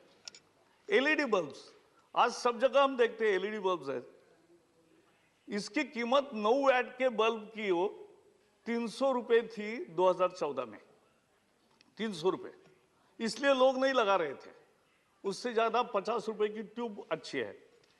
लेकिन मोदी जी ने, यानी सरकार ने, उस समय पीयूष गोयल थे वहां, तो सारे उत्पादकों को बुलाया, देश के विदेशी सबको, कहा कि हम 200 करोड़ एलईडी बल्ब लेंगे। कितने? 200 करोड़। बताओ कि कस्टमर को कितना सस्ता दोगे। अनेक उद्योजक मुझे मिले, उन्होंने कहा ऐसा सवाल तो हमने पहले सुना है, नहीं तो हम 200 करोड़ का ऑर्डर देंगे, हमारा क्या, ऐसा पूछने का रिवाज था। लेकिन बदला, लेकिन हमने पूछा कि जनता को कितना कम देंगे। और मुझे खुशी है, the best ever this kind of negotiation brought prices down from 300 rupees to 70 rupees. 70 रुपए में आज मिलने लगा। इतना बड़ा परिवर्तन हुआ और सचमुच सभी बिल्डिंगों में, सभी घरों में। और यह पर्यावरण पूरक है, इससे बिजली खपत कम होती है, इससे लोगों की बिजली में बचत भी होती है बिलों में, और इससे पर्यावरण का फायदा होता है क्योंकि कार्बन एमिशन कम होते हैं। तो ये करके दिखाया। डिजिटल ट्रांजैक्शन, सर आपके कोई भी विदेशी मित्र आएंगे भारत में, आने पर वो पहले कहते हैं अरे भाई एटीएम पर कोई नहीं जा रहा है, अभी फोन से ही बिल दे रहे हैं। ये क्रांति है सर। कोविन में, कोविड का बाहर के आने वाले आपने कितने भी मित्रों को पूछो कि कोविड का सर्टिफिकेट दिखाओ आपका, उसका कोविड का सर्टिफिकेट हाथ से लिखा हुआ है जो 15 दिन के बाद उनको मिला है। अमेरिका हो, इंग्लैंड हो, यूरोप हो, चाइना हो, कोई भी हो, जापान हो। हमारे यहां कोविड का सर्टिफिकेट 5 मिनट में आता है और वो डिजी लॉकर में डाला तो फिर किसी को बाकी चिंता करने की जरूरत नहीं। ये तरक्की हमने करके दिखाई। We are doing now the largest digital transaction in the world. Sir एक बहुत आपको रुचि आएगी उसमें कि हमारे यहाँ महाराष्ट्र में एक दिन होता है बैलों का पूजन करना होता है, पोड़ा बोलते हैं उसको, तो वो हम करते हैं। तो अब शहरों में तो बैल होते नहीं है, तो वो कोई ना कोई लाता है। तो मैंने कहा कि भाई है क्या, देखो जरा बैल अपने यहाँ कोई आया है तो उसको घास देना है, उसको थोड़ा पैसा देना है, तो उसकी रक्षा वो ठीक होगी। तो मैं गया, नीचे गया तो वहां उसके सिंगों में क्यूआर कोड लगाया था। ये यहां तक देश आ गया, क्यूआर कोड से बैल को जो देना है दे दो। तो ये हो सकता है, ये भारत की तरक्की है, डिजिटल प्रोग्रेस। आज गवर्नमेंट ने जीईएम माने गवर्नमेंट ई मार्केट तैयार किया। 4 लाख करोड़ से ज्यादा सरकारी कार्यालयों में जो कागज, पेंसिल, पेन, जो टाइपराइटर, कंप्यूटर, ये जो लेना होता है, इस सबका अब ऑक्शन होता है 15 दिन में वस्तु आती है। पहले की सारी दिक्कत वाली प्रोसेस खत्म हुई है। कोविड में हमने अद्भुत काम किया, दुनिया ने माना। मुझे याद है चीन में जब जनवरी 2020 में पहला पेशेंट मरा वहां, तो कैबिनेट में मोदी जी ने कहा कि ये संकट गहरा है, यह हमें भी आएगा, और उसी दिन से उनके दृष्टि में पक्का था कि वैक्सीन तैयार करना एकमात्र उपाय है। वैक्सीन, एक ही देश ऐसा है कि जिन्होंने वैक्सीन के प्रमोट करने के लिए, शोध करने के लिए 3-3 हजार करोड़ रुपए दिए, और आज भारत एकमात्र देश है जिनके 4 वैक्सीन आज तैयार है और चारों वैक्सीन आज काम कर रहे हैं। सर याद करिए, जब वैक्सीन अपना तैयार हो रहा था तब फाइजर का आया था, तो कितने नेता उस समय फाइजर फाइजर फाइजर का लो, फाइजर का लो। आज वापस जाके देखो, Pfizer is less effective and more side effects. और कोवैक्सीन आया तो अपने यहां बैठे हुए अनेक सदस्यों ने भी कहा कि ये तो रिस्क में डालने जैसा है जान, और ये तो टेस्टेड नहीं है, ये कि क्या क्या आपत्तियां उठाई। लेकिन मोदी जी ऐसे टिप्पणियों पर कोई उल्टा उत्तर नहीं देते। उनका जब नंबर आया वैक्सीनेशन के लिए, तो वो गए और उन्होंने कोवैक्सीन लिया। उसी दिन से उस पर की सारी टिप्पणियां बंद हो गई, क्योंकि खुद प्रधानमंत्री ने लेकर दिखाया कि मेरी जिंदगी खतरे में है, ऐसा आपको कहना है तो है, लेकिन मैं कोवैक्सीन लूंगा। तो ये करके दिखाया। कोविड में अनेक लोगों ने बहुत कमेंट्स किए पहले, आपको भी याद होगा कि क्या थालियां बजा रहे हो, क्या तालियां बजा रहे हो। अरे लेकिन ये तालियां बजाकर ही देश में एक जागृति नई प्रकार की पैदा हुई, और उसका परिणाम हुआ सारे अमेरिका से लेकर, एक मिनट, अमेरिका से लेकर यूरोप तक सब जगह वैक्सीनेशन के खिलाफ प्रोटेस्ट हुए, सर प्रदर्शन हुए, वैक्सीन हेजिटेंसी दिखी। लेकिन भारत एक देश है कि जहां वैक्सीन में हेजिटेंसी नहीं देखी, वैक्सीन के लिए लोगों के क्यू लगे हुए देखे और सबको मुफ्त वैक्सीन मिला। यह भी एक महत्वपूर्ण बात है। तो ये एक काम किया। सर आपको और एक बड़ी अच्छी बात है कि एक अलग सोच होती है। आप भूल भी गए होंगे, पहले 14 के पहले हमें कोई डॉक्यूमेंट, बच्चे का परीक्षा का रिजल्ट आया तो मार्कलिस्ट हो, डिग्री सर्टिफिकेट हो, नौकरी में देना है, कहीं सरकारी दफ्तर में देना है, किसी न किसी ऑफिसर का ठप्पा लेने की जरूरत होती थी, अटेस्टेशन। इसके पीछे लॉजिक क्या था? ब्रिटिशों ने शुरू किया ये प्रथा अटेस्टेशन वाली, क्योंकि उनका कहना था भारत के जनता पर हमारा विश्वास नहीं है, हमारे अधिकारी का ठप्पा लगेगा तभी हमारा विश्वास है, ये उनका था। अब क्या हुआ, इन्होंने सेल्फ अटेस्टेशन करने के कारण, क्योंकि मोदी जी की धारणा है कि मेरे 140 करोड़ जनता पर मेरा विश्वास है, आप अपने साइन से करो, सबकी खत्म हुई दिक्कत, दौड़ धूप। तो ये भी छोटी चीज लगती है, लेकिन छोटी चीज लोगों के लिए छोटी नहीं है। और योगा हो, आयुर्वेदा हो, मिलेट हो, ये सब दुनिया ने मान लिया और दुनिया में उसका आज चर्चा और उपयोग हो रहा है। ये हम जहां भी विदेशों में जाते हैं, योगा क्लासेस की बोर्ड सभी जगह लगे हैं। तो ये करके दिखाना, खेलो इंडिया, फिट इंडिया करके दिखाया खिलाड़ियों के साथ। सर उस किताब में पीवी सिंधु ने एक लेख लिखा है, उसने लिखा है कि मैं जब गोल्ड मेडल पाई तो वहां मुझे गोल्ड मेडल मिला, भारत का राष्ट्रगान हुआ और मैं मंच से उतरी कि मेरे असिस्टेंट आए और उन्होंने कहा भारत के प्रधानमंत्री का फोन है। वो बोली, मैं ऐसी गदगद हो गई कि ऐसा प्रधानमंत्री कभी नहीं देखा कि जो मंच पर ही वहां उतरते ही तुरंत उनको फोन करके बधाई दी। और सभी खिलाड़ियों को जिन्होंने मैच जीते, जिन्होंने पदक लाए, ऐसे सबको बार बार अपने घर बुलाकर उनके साथ बातचीत करके नाश्ते पर बुलाना, सम्मान देना, ये एक मॉरल बिल्डअप होता है और वो सपोर्टिव बिल्डअप करना है। अब पद्मा अवार्ड्स हमने पद्मश्री, पद्म भूषण, पद्म विभूषण हर साल देते हैं, अच्छे लोगों को देते हैं, लेकिन इन्होंने नए प्रकार के लोग भी खोजे कि जिनकी कोई चर्चा नहीं करता, जिनकी कोई न्यूज नहीं आती, लेकिन एक कोई चाय की टपरी है और वो अगर एक अच्छा स्कूल चलाता है दूर दराज के गांव में तो उसको पद्मश्री मिला। पिछले साल आप भी थे वहां मौजूद, राष्ट्रपति भवन में 120 साल के एक सज्जन जिन्होंने जिंदगी भर लोगों को पढ़ाया, उनको पद्मश्री मिली थी, तो वो आए और नंगे पांव आए थे राष्ट्रपति भवन में। ये भी पहली दफा हो रहा है ऐसे लोगों का सम्मान, ये हमें भूलना नहीं चाहिए। सर, अपने यहाँ गिफ्ट्स भी एक रूटीन टाइप का सरकारी, मैं अनेक प्रवासों में जाता था तो मैंने देखा था पहले एक टिपिकल गिफ्ट देते थे, लेकिन मोदी जी ने बदल दिया। 1 डिस्ट्रिक्ट 1 प्रोडक्ट में जो तैयार होता है उस जिले का अच्छा प्रोडक्ट, उसकी गिफ्ट देना विदेशों के मेहमानों को, ये काम शुरू किया।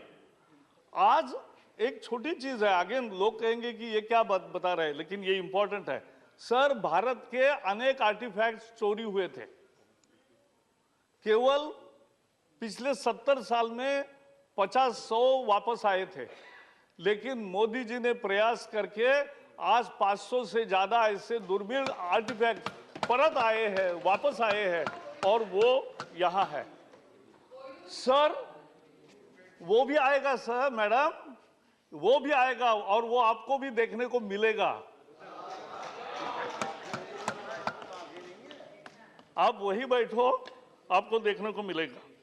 अमृत महोत्सव, सर, हवाई जहाज में जाते समय जिसका नाम कभी हमने इतिहास में सुना नहीं, लेकिन जिसने पराक्रम किया उसका भी अनाउंसमेंट हम रोज सुनते हैं, बाकी भी होता है। तो ये एक नई कल्पना है ना। दूरदर्शन पे सर हमने एक सीरियल शुरू की, ऐसे जो real stories of freedom fight जिन्होंने किया, ऐसे सब लोगों के सीरियल में हर शनिवार रविवार को वो प्रकाशित होता है। अमृत काल की कल्पना, 25 years vision of developed India and a programme for that. आज बजट पे चर्चा करने की जरूरत नहीं, क्योंकि बजट में उसकी एक बेसिक नींव रखी गई है कि 25 साल हम कैसा विकास करेंगे। और एक भारत श्रेष्ठ भारत का जो वर्णन किया, भाई यहां अभी कुछ मेरे मित्र नहीं है, लेकिन एक एक विश्वविद्यालय में सभी प्रदेशों से छात्र होते हैं। हमने शुरू किया कार्यक्रम कि सभी प्रदेश अपना अपने डांस, अपना कलिनरी, अपना फेस्टिवल्स, वो सब एक साथ सेलिब्रेट करेंगे। कितनी अच्छी चीज है। एक भारत के सभी भाषाओं के प्रति आदर भाव, भारत के सभी राज्यों के प्रति आदर भाव, ये बढ़ाने का ये कार्यक्रम है और ये आज चल रहा है। आज लास्ट 2 मुद्दे मेरे। सर, महंगाई का जैसा मैंने वर्णन किया, हमारी 6% पे है, बाकी जगह 15 और 50% पे भी है, और पाकिस्तान की क्या दशा है वो आप देख रहे हैं, बाकी भी दुनिया में देखा है। तो ये inflation management was not a easy job, it was most difficult job, but continuous monitoring and immediate remedial actions have resulted in managing in better way the inflation in this country. Last but not least, सब लोग पूछते हैं रोजगार कहाँ है। बताता हूँ रोजगार कहाँ है। आपके पास लोग आते नहीं क्योंकि लोग रोजगार में है, बेरोजगार नहीं है। तो ये मैं आपको बताता हूँ, PLI सर 4 लाख करोड़ रुपए का प्रोडक्शन लिंक्ड इंसेंटिव ये दिया है, और उससे अब तो सेमीकंडक्टर चिप्स भी। मैं ताइवान गया था 10 साल पहले, तो ताइवान में मैंने देखा एक छोटा सा जिला, लेकिन नहीं उसके पहले आपके समय भी हम जाते थे कहीं कहीं, तो ताइवान में एक छोटा जिले जितना सा देश, लेकिन पूरे दुनिया की चिप्स बनाने का वो केंद्र बना है। तो ये चिप्स भी हमारे यहाँ बने, और बाकी भी प्रोडक्शन एक्सपोर्ट का एक्सपोर्ट करने वाला बढ़े और यहाँ मैन्युफैक्चरिंग हब बने। मोबाइल फोन हम 90% इंपोर्ट करते थे, अब देश में लगने वाला लगभग सारा मोबाइल फोन यही बनता है और उल्टा बहुत बड़े मात्रा में एक्सपोर्ट भी होता है। ये पहली दफा करके दिखा। This is PLI, result of PLI. Sir, मुद्रा लोन 34 करोड़ दिए हैं और 34 करोड़ लोगों को 50,000 रुपए से 10 लाख रुपए तक मिले हैं। उन्होंने कुछ न कुछ छोटा छोटा काम शुरू किया, उनको रोजगार मिला। मैंने तो अनेक सैकड़ों जगह में गया हूं जहां 10 लाख रुपए मिले, उन्होंने 4-5 लोगों को और रोजगार दिया, उनका धंधा अच्छा चला, वो बढ़ता रहा। और उसका एनपीए नहीं है मैडम, सर एनपीए नहीं है, बहुत 2%, 3% इतना ही है। तो ये एक स्कीम है। और मैं बैंक ऑफ महाराष्ट्र में एम्प्लॉयमेंट प्रमोशन का काम देखता था, तब मैंने महसूस किया है कि अगर कोई स्वरोजगार तैयार करता है तो वो तो एम्प्लॉयड होता है ही, लेकिन साथ में और एक आध को, दो को या ज्यादा लोगों को नौकरियां यानी जॉब्स देता है। नौकरियां माने केवल गवर्नमेंट नौकरी नहीं होती, जॉब्स होते हैं। स्वाभिमान से मेहनत करके जिंदगी का यापन करना, इसका नाम स्वयं रोजगार होता है और वो जिंदगी स्वाभिमान से जीते हैं गरीब लोग। और इसलिए 34 करोड़ अगर मिले हैं तो मैं किसी भी बहस के लिए तैयार हूं कि कम से कम 17 करोड़ जॉब्स नए तैयार हुए हैं। ये मैं आपको चैलेंज दे रहा हूं और मैं इसके लिए पूरा डिबेट करने के लिए तैयार हूं। लेकिन हाँ सुनो, गवर्नमेंट जॉब्स भी 10-10 लाख के अभी 3 बार अपॉइंटमेंट्स हुए और हर साल हो ही रहे हैं। फिर हर महीने sir 15 lakh employees provident fund के नए अकाउंट्स खुल रहे हैं नेट, क्योंकि कुछ जाते हैं रिटायर होते हैं, कुछ नए आते हैं, तो net increase is 15 lakh per month, 1 crore 80 lakhs per year. It's not a small achievement. It is the proof of new employment created. Sir, एक जाके जरा ई श्रम पोर्टल, ये भी लोग मेरे मित्र देखें, ई श्रम पोर्टल है। 28 करोड़ लोगों ने लिखा है कि मैं क्या काम कर रहा हूं, मैं जीवन यापन कैसा कर रहा हूं, और उसका सारा रजिस्टर तैयार है। उनको अभी सोशल सिक्योरिटी बेनिफिट्स भी मिलेंगे, लेकिन 28 करोड़ लोगों ने लिखा है कि मैं कैसे जीवन यापन करता हूं, मैं क्या रोजगार करता हूं। और उसमें ईपीएफओ वाले नहीं है, जिनका प्रोविडेंट फंड है वो नहीं है उसमें, नॉन प्रोविडेंट फंड जॉब्स, उसका वो सर्वे है, वो आप देख लीजिए। और खुद भरा है, दूसरे किसी ने नहीं भरा है।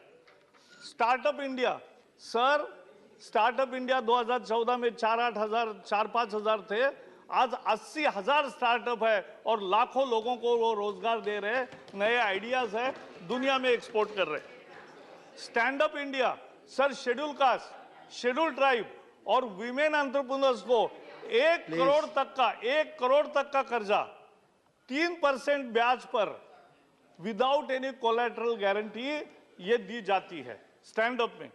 और आज 2-2.5 लाख से ज्यादा ऐसी महिला उद्यमियां तैयार हुई है। These are real stories, inspiring stories of success of India and we all should be. Last but not least, sir we want innovation led development, क्योंकि only those countries will prosper which will innovate. मैं Steve Jobs को मिला था, 2 दिन उनके साथ था, मैं महाराष्ट्र का तब आईटी टास्क फोर्स का चेयरमैन था। तो उस समय आईफोन निकला नहीं था, लेकिन उसकी विजन क्लियर थी। वो हाथ में ऐसा दिखा कि मैं एक ऐसा हैंडहेल्ड तैयार कर रहा हूं कि जो लोगों की जिंदगी बदल देगा और इतने इतने फीचर्स होंगे। हमें लगा ये डे ड्रीमिंग कर रहा है, लेकिन हुआ तो शोध ऐसे ही होते हैं। तो शोध से ही वैल्यू एडिशन होती है, शोध से ही प्रॉस्पेरिटी आती है। So India is entering into a new phase. मैं शिक्षा मंत्री था तब हमने हैकाथॉन शुरू किया सर आज 12,000 स्कूलों में अटल टिंकरिंग लैब्स है। 6ठी से 12वीं तक के छात्र आर्टिफिशियल इंटेलिजेंस की इक्विपमेंट्स, 3D प्रिंटिंग और रोबोटिक्स के साथ खेलते हैं, प्रयोग करते हैं, कल्पना करते हैं। उनमें जिज्ञासा और जागती है और यही शोध की शुरुआत होती है। और ये शोध अटल टिंकरिंग लैब, फिर हैकाथॉन, फिर ग्रैंड चैलेंज और फिर एक इनोवेशन की पूरी कल्चर, ये तैयार करना। आज आईआईटीज में जाओ, इंक्यूबेशन सेंटर्स देखो, इतने मस्त है। और महिलाएं भी आती है। आपको पता था महिलाओं की, मैं जब शिक्षा मंत्री था तो एक दिन ऐसा ही विषय निकला, तो आईआईटी में केवल 4% छात्राएं थी। तो मैंने कहा इतनी कम क्यों है? तो बहुत सारी दिक्कतें, हमने सर्वे किया और उसके बाद हमने सुपर न्यूमरिक कोटा दिया। और मुझे आज खुशी है बताते हुए कि आज आईआईटीज में 22% ये छात्राएं हैं।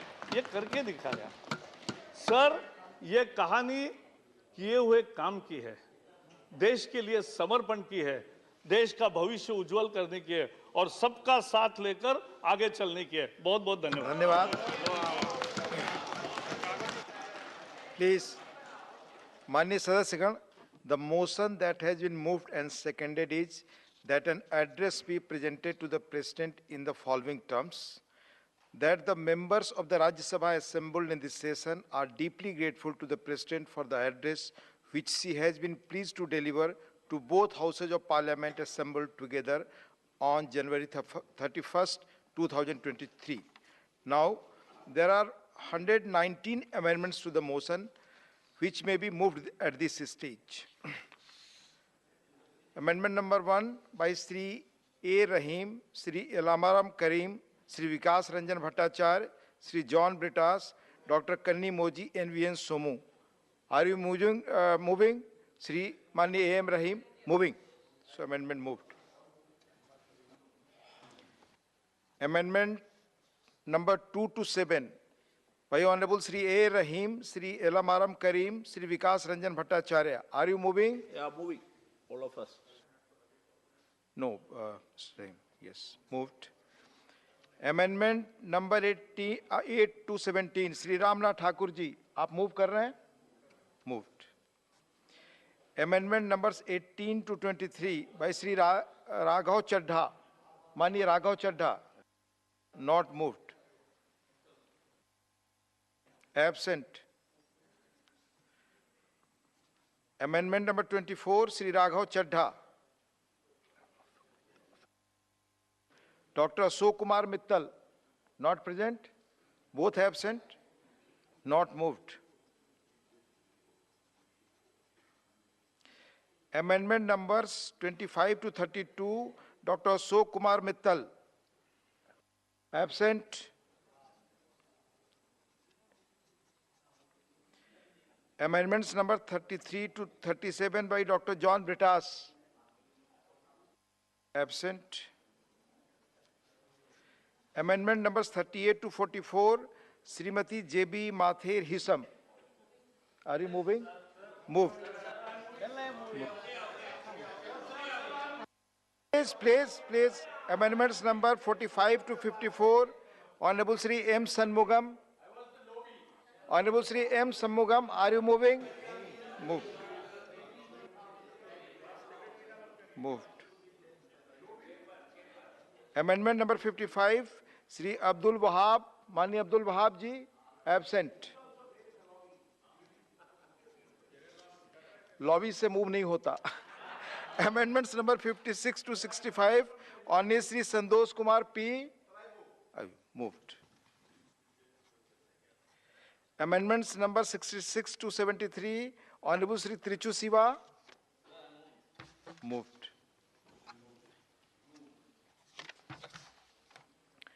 Amendments number 74 to 79, Sri Vinay Viswamji, moved. Amendment number 80 to 89, Honorable Sri R. Girirajan, Honorable Sri R. Girirajan. Amendment number 90 to 98, Dr. Kanni Moji, NVN Somu, moved. Amendment number 99 to 106, Professor Manoj Kumar Jha. कोई विकल्प नहीं है, move कर। Move. Amendment number 107 to 113, Honorable Shri K.C. Venugopal. Moving. Moved. Amendments number 114 to 116, Honorable Shri Javed Ali Khan ji. Absent. Amendments number 117 to 119, Dr. V. Siudasan. Absent. The motion and the amendments moved there now. Now it's open for discussion. Honorable Shri Digvijay Singh ji, please. माननीय सभापति महोदय, मैं आभारी हूं आपका जो आपने मुझे अवसर दिया। महामहिम राष्ट्रपति जी के अभिभाषण की शुरुआत भारत में अमृत काल प्रवेश के बारे में चर्चा शुरू की गई। अमृत काल, ये अमृत काल किसके लिए है महाराज?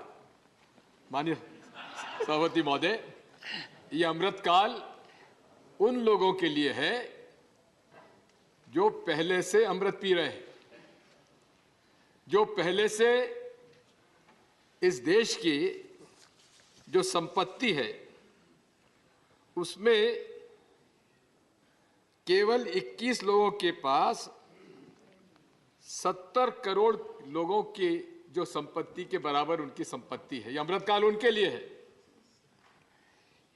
वो अमृतकाल उनके लिए है। I'm sure the honorable member, who is very senior member and a senior politician of the country, you may be called upon to authenticate some documents. Of course, yes, I know, will. Sir, I know. I shall. Sir, I have been sir, I came to the list. Sir, I came to the legislature in 1977. नहीं, आप और हम तो पड़ोसी हैं. Sir, I came to legislature in 1977. I know, sir. So please don't doubt sir, my. अपना रिश्ता पुराना है और इसीलिए गहरा है। आपसे मैं कह रहा हूँ कि आपको He can handle it. He can handle it. आपको ये पूछने की आवश्यकता नहीं थी। आप पर मुझको विश्वास होना चाहिए, भले मोदी जी को ना हो, कम से कम आपको होना चाहिए। इसी के प्रकार माननीय सभापति महोदय,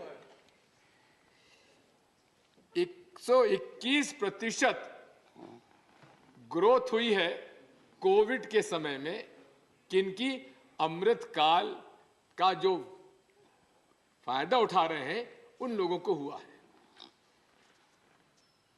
माननीय सभापति महोदय, 50% वो लोग जो व्यवसाय करते हैं वो 64% जीएसटी भरते हैं, लेकिन वो 10% अमृत काल के लोग जो अमृत पी रहे हैं वो केवल 3% जीएसटी दे रहे हैं। अब आप समझ जाइए कि अमृत काल किसके लिए है। माननीय सभापति महोदय, ये अमृत काल जैसा कि राहुल गांधी जी ने में कहा था 2014-2015 में, ये सूट बूट की सरकार है। ये अमृत काल सभापति महोदय उन सूट बूट के लोगों के लिए है, गरीब के लिए इस प्रेसिडेंशियल राष्ट्रपति भाषण में कुछ संकेत नहीं है। 2014 में मोदी जी से बड़ी अपेक्षाएं थी, पूरे देश को थी।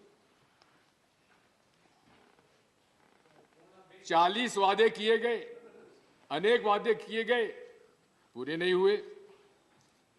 किसानों की आमदनी दूनी कर देंगे, सबको पक्का मकान दे देंगे।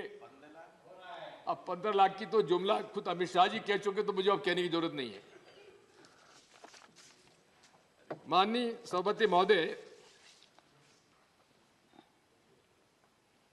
2014 और 2022 के बीच में इस देश के वही सूट बूट के अमृत काल के नुमाइंदे जो अमृत पी रहे हैं, 66.50 लाख करोड़ का कर्जा माफ हुआ है।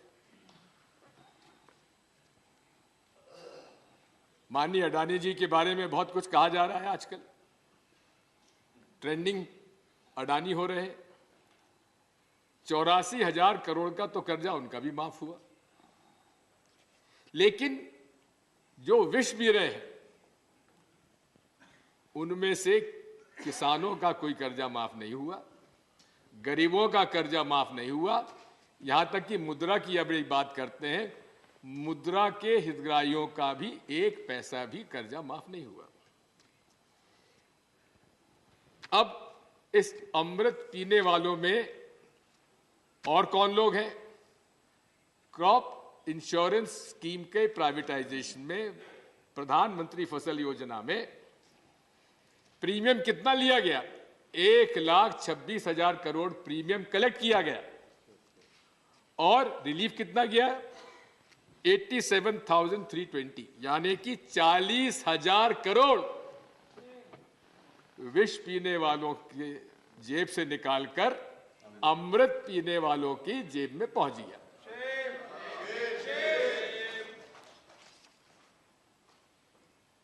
माननीय मोदी जी की भाषण देने की शैली, और एक कहावत है महाराज, मुख में मीठे बोल है, हृदय कपट का भाव। मुख में मीठे बोल है, हृदय कपट का भाव, मानव में अब है नहीं सच सुनने का, सच सुनने का चाव। मोदी जी की नीति है, अब मैं झूठ बोलूंगा तो आप कहेंगे पार्लियामेंट्री नहीं है, इसलिए असत्य, असत्य बोलो, जोर से बोलो, बार बार बोलो, ये खुद मोदी जी कह चुके हैं और उसका पूरा पालन भी वो कर रहे हैं। माननीय अडवाणी जी ने मोदी जी के लिए सही कहा था, अच्छे इवेंट मैनेजर है, अच्छे इवेंट, कोई भाई मौका मिल जाए उनको तो इवेंट करना है। जीएसटी का विरोध करते रहे, लेकिन जब जीएसटी लगा तो उसके लिए भी उन्होंने इवेंट कहां किया? जहां पर कि जो आधी रात को सभा बुलाई गई और कहा कि नया युग का हम लोग प्रवेश कर रहे हैं। स्वांग रचने में उनसे कोई बड़ा मैंने व्यक्ति नहीं देखा। अच्छे अच्छे मैंने स्वांग रचने वाले देखे, कई बहरूपिया देखे, लेकिन मोदी जी जैसा स्वांग रचने वाला मैंने कोई व्यक्ति नहीं देखा। और उसका भी एक दोहा है महाराज, स्वांग रचाता वही है जिसके मन में चोर, स्वांग मचाता वही है जिसके मन में चोर, सत्य कौन रहता सदा जिसके मन में जो बचाए शोर। माननीय स्वांग सदस्य, मचाता, स्वांग रचाता वही है जिसके मन में चोर, जिसके मन में चोर।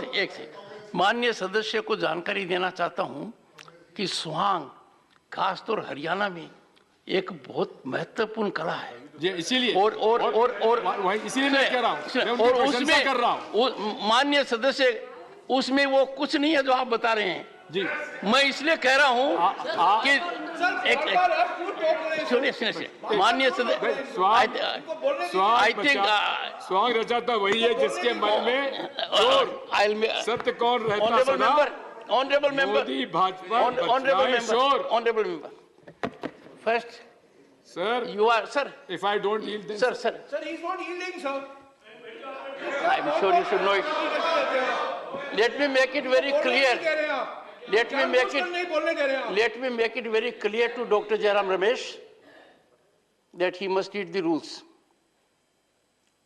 If I am on my feet, everyone has to yield. Please take your seat. Take and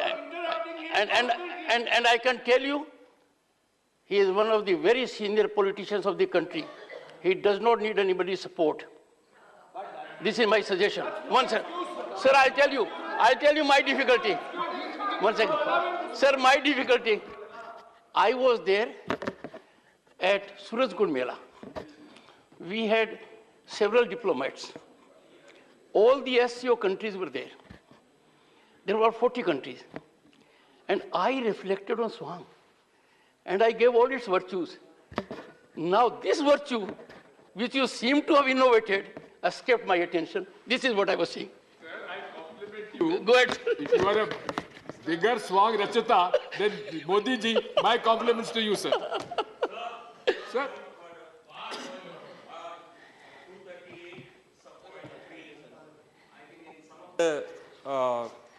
Observations made by Shri Digvijay Singh, some offensive expressions have been used, and I request that these words be expunged from the records. Wait. Go ahead, Sir, thank you very much, sir. Go ahead.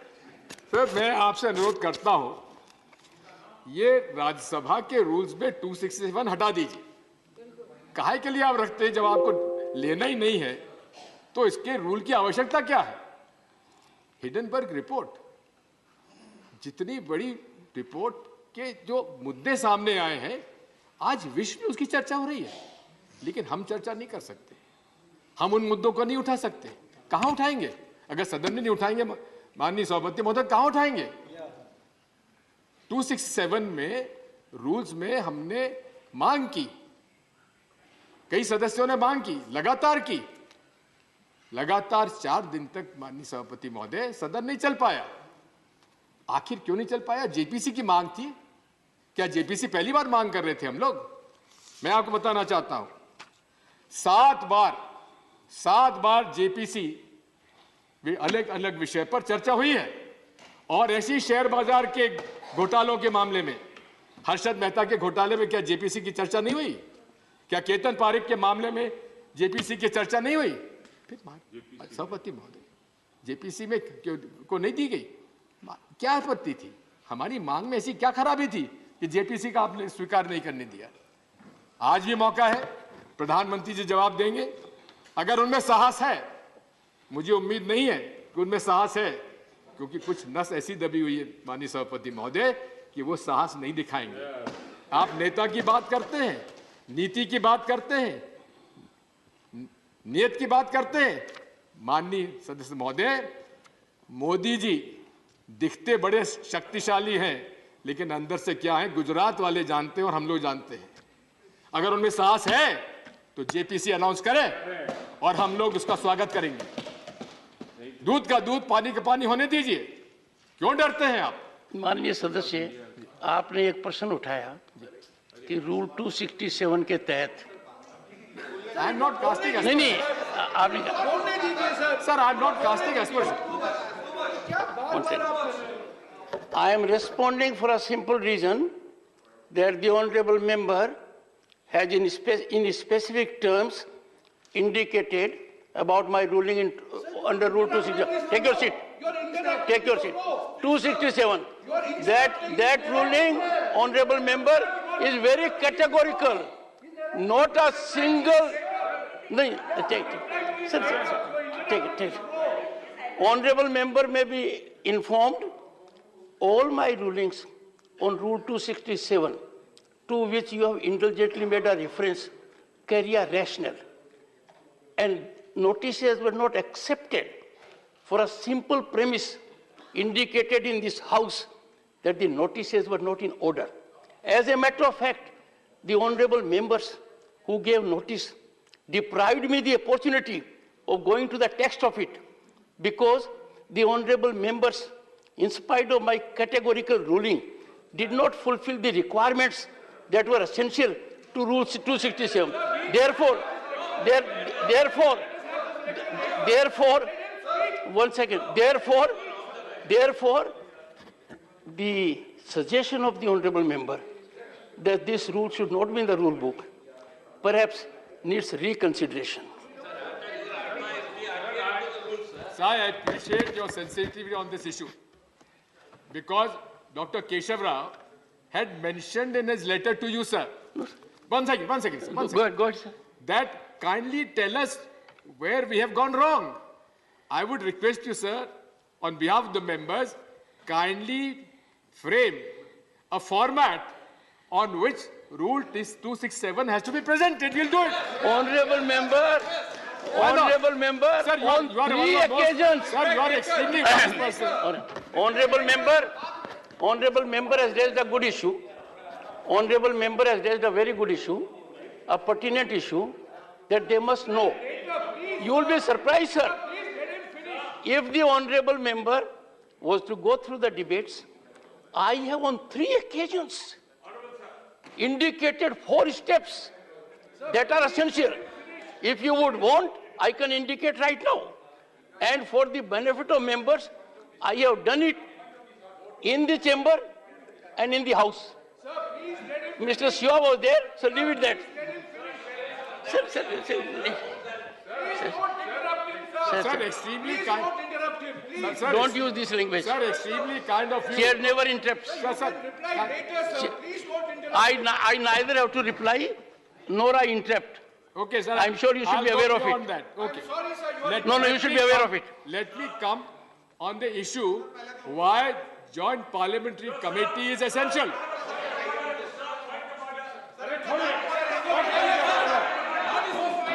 Sir, now I'm not yielding. Sir, I'm not yielding. Sir, I'm yielding to you. I'm not yielding to him, sir. I'm not yielding to him. Sir, may I seek your guidance on a point of order? Are you required to yield? Sir, I am not yielding. No, it is my right. Sir, is a member required to yield on a point of order? Yes, sir. No. Go ahead. Sir, rule number 15, we are discussing... Which rule? Rule number 15, sir. 1.5. We are discussing President's address and message to the Council. The scope of debate. Sir, what is, he has no business. Sir, the member...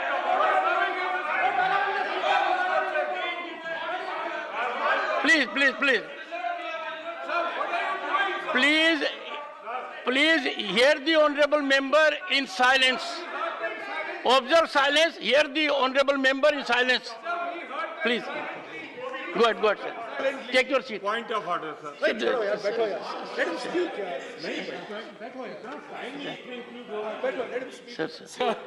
Sir, I would request you, sir. It may hurt my fellow members. Obviously, I'm in the opposition. Whatever I speak, I stand on my facts and I stand on what I say because I've never withdrawn my statement as yet with my political life. Sir, एक Hindenburg report में एक जो विषय आया है अंतर्राष्ट्रीय अर्थव्यवस्था में ग्लोबल इसमें चर्चा है आज विदेशों में चर्चा है कि कितना बड़ा घोटाला हुआ है लेकिन हमारे रेगुलेटरी अथॉरिटीज जितनी हैं उनमें से ना सेबी और जहां ईडी आईटी सीबीआई आप जानते हैं किस प्रकार का हथियार का उपयोग हो रहा है लेकिन उसके बारे में आप छोड़ दीजिए अरे 7 वर्किंग डेज में 2,07,000 करोड़ का इन्वेस्टर्स का नुकसान हुआ है क्या इस पर भी हम लोग चर्चा नहीं करेंगे माननीय सभापति महोदय आज इस देश में जिस प्रकार से हालात हैं उसके बारे में हिंडनबर्ग रिपोर्ट ने किस प्रकार शेयर्स में मैनिपुलेशन हो रहा है उनके 4-5 बिंदु में रिपोर्ट अंग्रेजी में पढ़ रहा हूं business practices the report claim that Adani has a history of controversial business practices including environmental violations and fraud it also accuses the company of using its political connections to win favorable treatment from the Indian government corporate governance Hindenburg research claims that Adani's corporate governance lacking, that the company is controlled by its founder, Mr. So-and-so, to the detriment of the minority shareholders. Number 3, financial performance. The report argues that Adani's financial performance is overstated, and that the company has a poor track record of delivering its promises. It also claims that Adani has a history of overstating its earnings and high debt levels. Port business. Adani's port business significant parts of operation, and the report claims that the company has used its political connections to gain unfair advantage in the industry. Environmental concerns. Hindenburg research claims that Adani has a history of environmental violations, and the company's proposed Carmichael coal mine in Australia is a major environmental risk. Sir, with such allegations, the government of India must come out with a clear report, a clear statement, how far this is correct. Why the SEBI, why the regulatory authorities are not coming out of the statement? That silence is something which casts aspersions on the interest, the crony capitalism of the BJP and the partnership of the powers that be and the company in concern. Sir, जो 130 रुपए का share 130 का Covid के समय 4000 हो गया, ये कहां का पैसा है सभापति महोदय? इसकी जांच तो होना चाहिए। आखिर जो 900% वृद्धि हो रही है शेयर बाजार में, ये किनका पैसा है? किसके पास पैसा था? कोविड की बड़ी बात कर रहे थे जावड़ेकर जी, आजकल रोजगार की बात कर रहे हैं, लेकिन बेरोजगारी हम लोगों को सता रही है, आपको भी सता रही है, हमको भी सता रही है। माननीय सभापति महोदय, कोविड के समय जब सबकी संपत्ति घट रही थी, इन लोगों के पास 130 रुपए का शेयर 4000 रुपए कैसे पहुंच गया? इसकी क्या जांच नहीं होना चाहिए?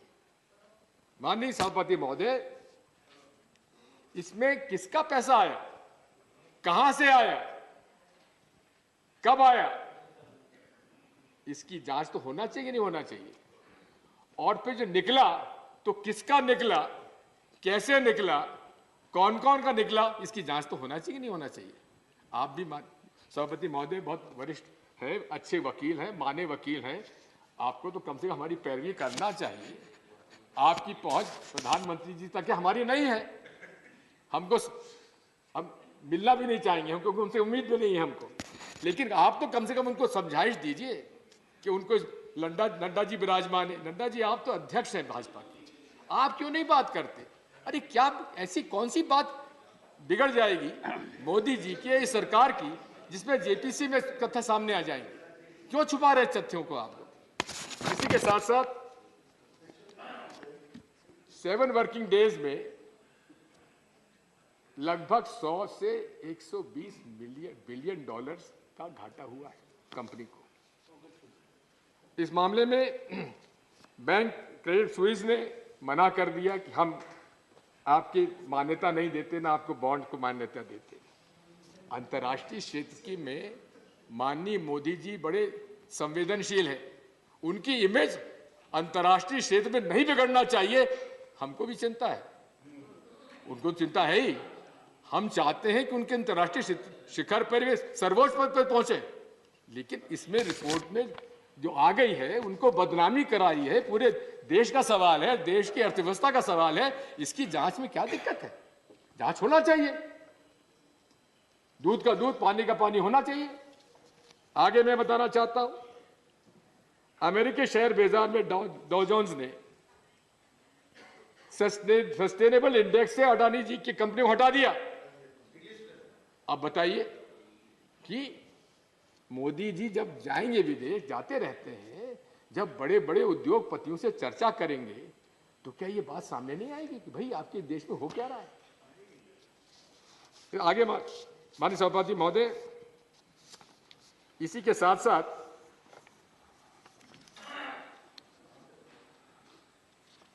मैं निवेदन करना चाहता हूं, एक जर्मन अखबार है अंतर्राइजर, उसने कहा है कि politician Modi and businessman Adani have made a fairy tale career in lockstep, यानी कि अभूतपूर्व प्रगति हुई है इस पार्टनरशिप की। कौन सी पार्टनरशिप? मोदी एंड अडानी। ये है क्या? इसका जवाब तो देना चाहिए। सरकार बैठी हुई है, सरकार के प्रवक्ता हैं, स्पोक्स पर्सन हैं, जवाब क्यों नहीं देते? अंतर्राष्ट्रीय क्षेत्र में उनकी इमेज खराब हो रही है सभापति जी महोदय, इस बात का उल्लेख आज पूरे देश दुनिया कर रही है। फोर्ब्स ने 1 फरवरी को लंबी रिपोर्ट दी और कहा कि किस प्रकार से खुद के शेयर खुद ने कैसे खरीदे गए, इसका उल्लेख फोर्ब्स ने किया। साथ में जिन 2 कंपनियों के साथ मिलकर अकाउंटिंग फ्रॉड और स्टॉक मार्केट में हेराफेरी का इल्जाम लगाया गया है, दोनों अडानी ग्रुप के एफपीओ में अंडरराइटर बताई जाती हैं। है क्या? कौन सी कंपनियां हैं? एक है इलारा कैपिटल प्राइवेट लिमिटेड, दूसरी है मोनार्क नेटवर्क कैपिटल। अब यहां कहते हैं कुछ गड़बड़ नहीं हुई, लेकिन बोरिस जॉनसन भूतपूर्व प्रधानमंत्री यूके के सगे भाई जो जॉनसन, जो कि इस इलारा कैपिटल इन्वेस्टमेंट कंपनी में डायरेक्टर थे, उन्होंने इस्तीफा क्यों दिया? क्या कारण थे? वो भी हिडन पर रिपोर्ट आने के बाद इस्तीफा उन्होंने क्यों दिया? इसकी जांच तो माननीय सभापति होना चाहिए। विदेशों में चर्चा हो रही है, विदेशों में जांच हो रही है, लेकिन जहां फ्रॉड हुआ है वहां हम लोग चर्चा नहीं कर सकते। ये आपका, मैं आपसे अनुरोध करना चाहता हूं सभापति महोदय, अनेक मुद्दे हैं, क्या क्या बताएं, लेकिन बात साफ है। Your party has given you 25 minutes. We are giving him more, sir. No, In spite of all the interruptions, we give All right. him more. How much more time are you Sir, giving? he has lost Sir, I will- a lot of Indicate the time. 5 times, sir. We are giving him 10 minutes more. Okay. Okay. Okay, thank you, sir. Another 10 minutes. Go ahead, sir. Thank you. Not including your interruptions. I think the honorable member has to be little composed. Sir, we are, sir, finally, That problem should be. Speak, sir. It Finally, shouldn't sir. become a chronic problem. sir, Go finally, ahead, sir. this nation wants to know. एक हमारा channel है जो कि केवल अपनी बात सुनाता, दूसरों के नहीं सुनता। Nation wants to know. Now, nation wants to know, sir. Sir, who is Chang Chung Ling? Who is he? Is he Chinese or Taiwanese? Is he a partner of Mr. Adani? The nation wants to know. Sir, would they please allow JP Singh? Sir, also एकदम आपने अपने इसमें लिखा है कि page 3 में para 6, आज भारत में ईमानदार का सम्मान करने वाली सरकार है। भारत में ईमानदार को सम्मान करने वाली सरकार है। कहना कुछ, करना कुछ। बात यही है, अगर वाकई में ईमानदार आप हैं तो हम आपसे पूछना चाहते हैं कि ब्लैक मनी लाने की एसआईटी का गठन करने की उन्होंने घोषणा की थी और घोषणा हुई भी थी। आज तक उसकी रिपोर्ट नहीं आई। पनामा रिपोर्ट्स के अंदर अभी तक उसकी कोई जांच नहीं हुई। ये ना खाऊंगा ना खाने दूंगा, ये है किसके लिए? दूसरों के लिए, खुद के लिए भी है। माननीय सभापति महोदय, मैं आपसे अनुरोध करना चाहता हूं कि एचएएल के बारे में माननीय प्रधानमंत्री जी ने कल काफी बातें कही। मैं आपको आपके माध्यम से हमारे प्रधानमंत्री जी का ध्यान आकर्षित करना चाहता हूं। राफेल की खरीद के अंदर क्या समझौता हुआ था डॉक्टर मनमोहन सिंह जी सरकार का? 108 विमान खरीदे जाएंगे। उनमें से अधिकांश विमानों का निर्माण कहां होगा? एचएएल में होगा। लेकिन माननीय प्रधानमंत्री जी ने, मेरा यह आरोप है कि बिना रक्षा मंत्री के सलाह के, बिना वित्त मंत्री के सलाह के, बिना जो रूल्स ऑफ प्रोसीजर है गवर्नेंस का, उसको मानते हुए उन्होंने 36 राफेल हवाई जहाज डायरेक्टली खरीद लिए। मैं पूछना चाहता हूं आपके माध्यम से, is it true that the defense minister and the air force leadership were kept out of the loop before the PM announced the deal from France in April 2015? My second question to him is, when did the chief of air staff issue the services qualitative requirement SQR for 36 Rafale? Please specify the date, month and year. Number 5, the next question, sir. When was the date of categorization committee meeting date that discussed the SQR for 36 Rafales? We want the name, the date. Last question. When did the Defense Acquisition Council approve the recommendations of the categorization committee and certify the acceptance of necessity for 36 Rafale?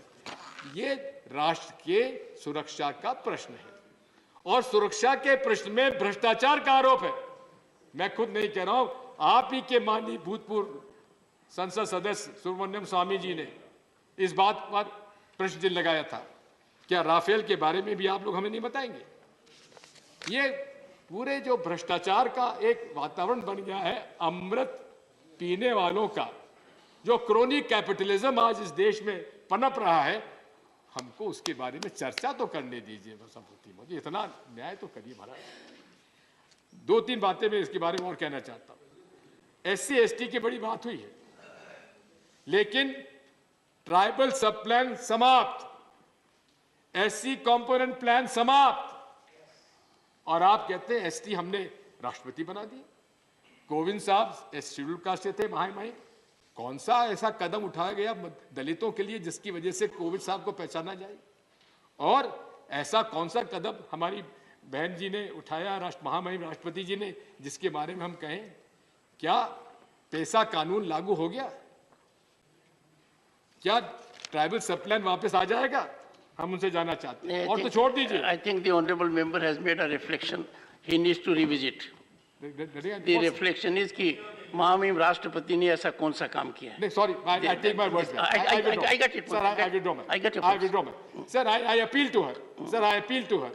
Kindly look at this issue of restoring the tribal sub-plan in the interest of the tribals.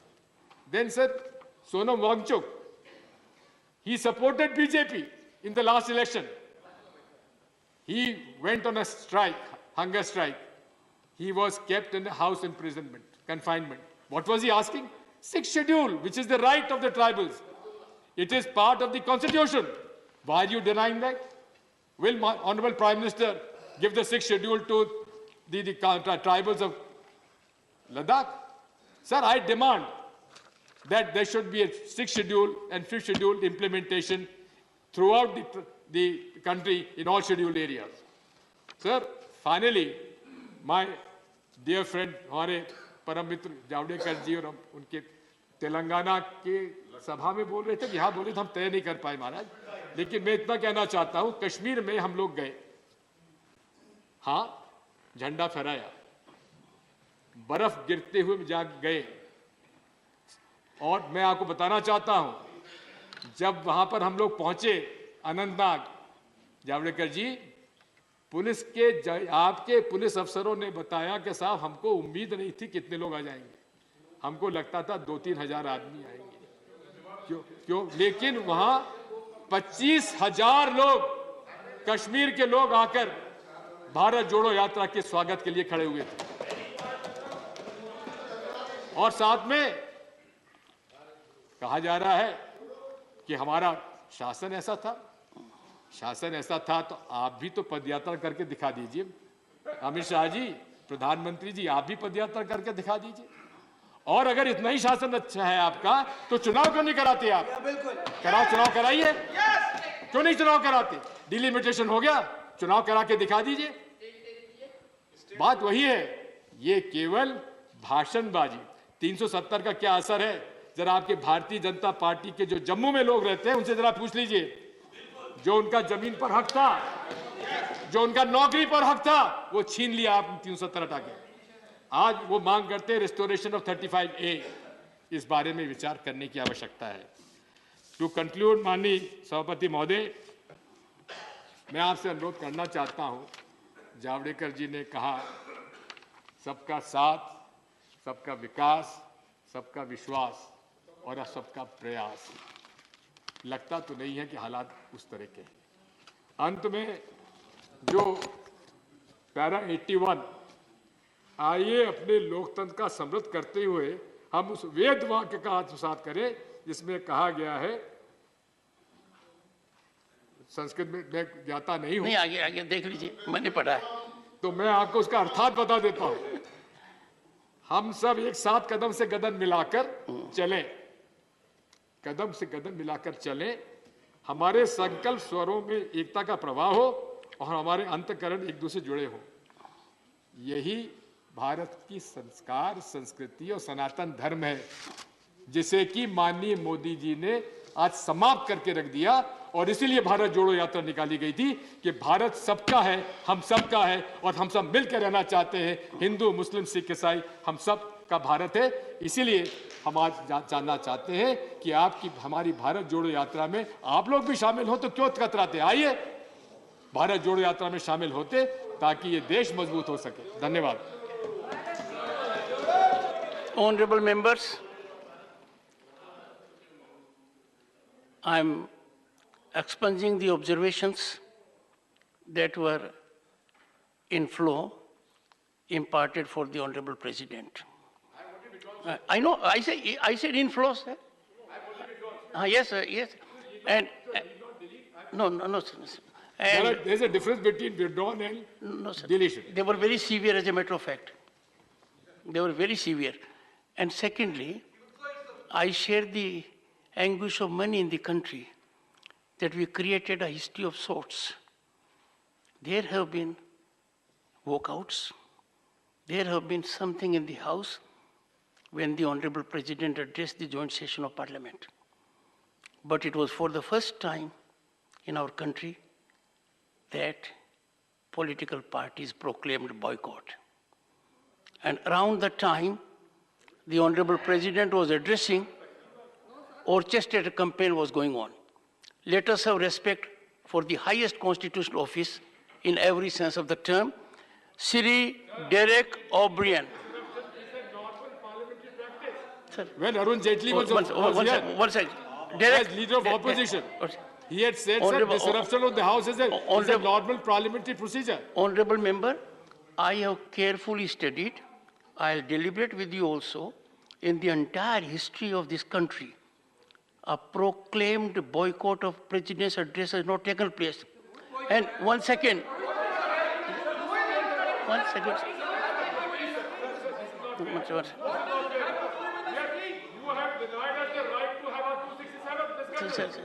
So this is the least we could do.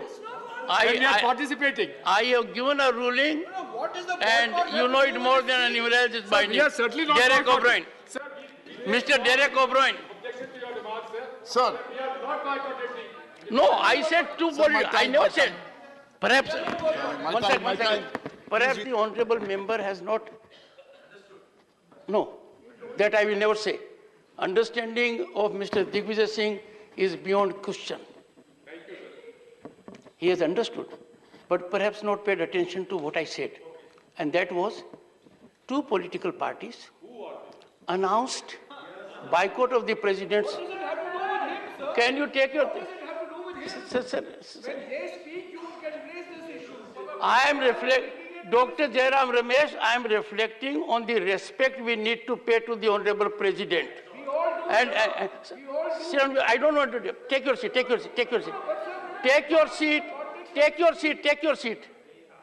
I think there is something has to be done about the seat also.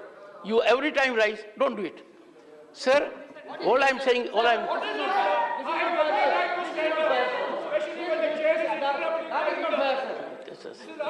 Sir, if you examine Indian Constitution, you will find Parliament consists of the President and the two houses.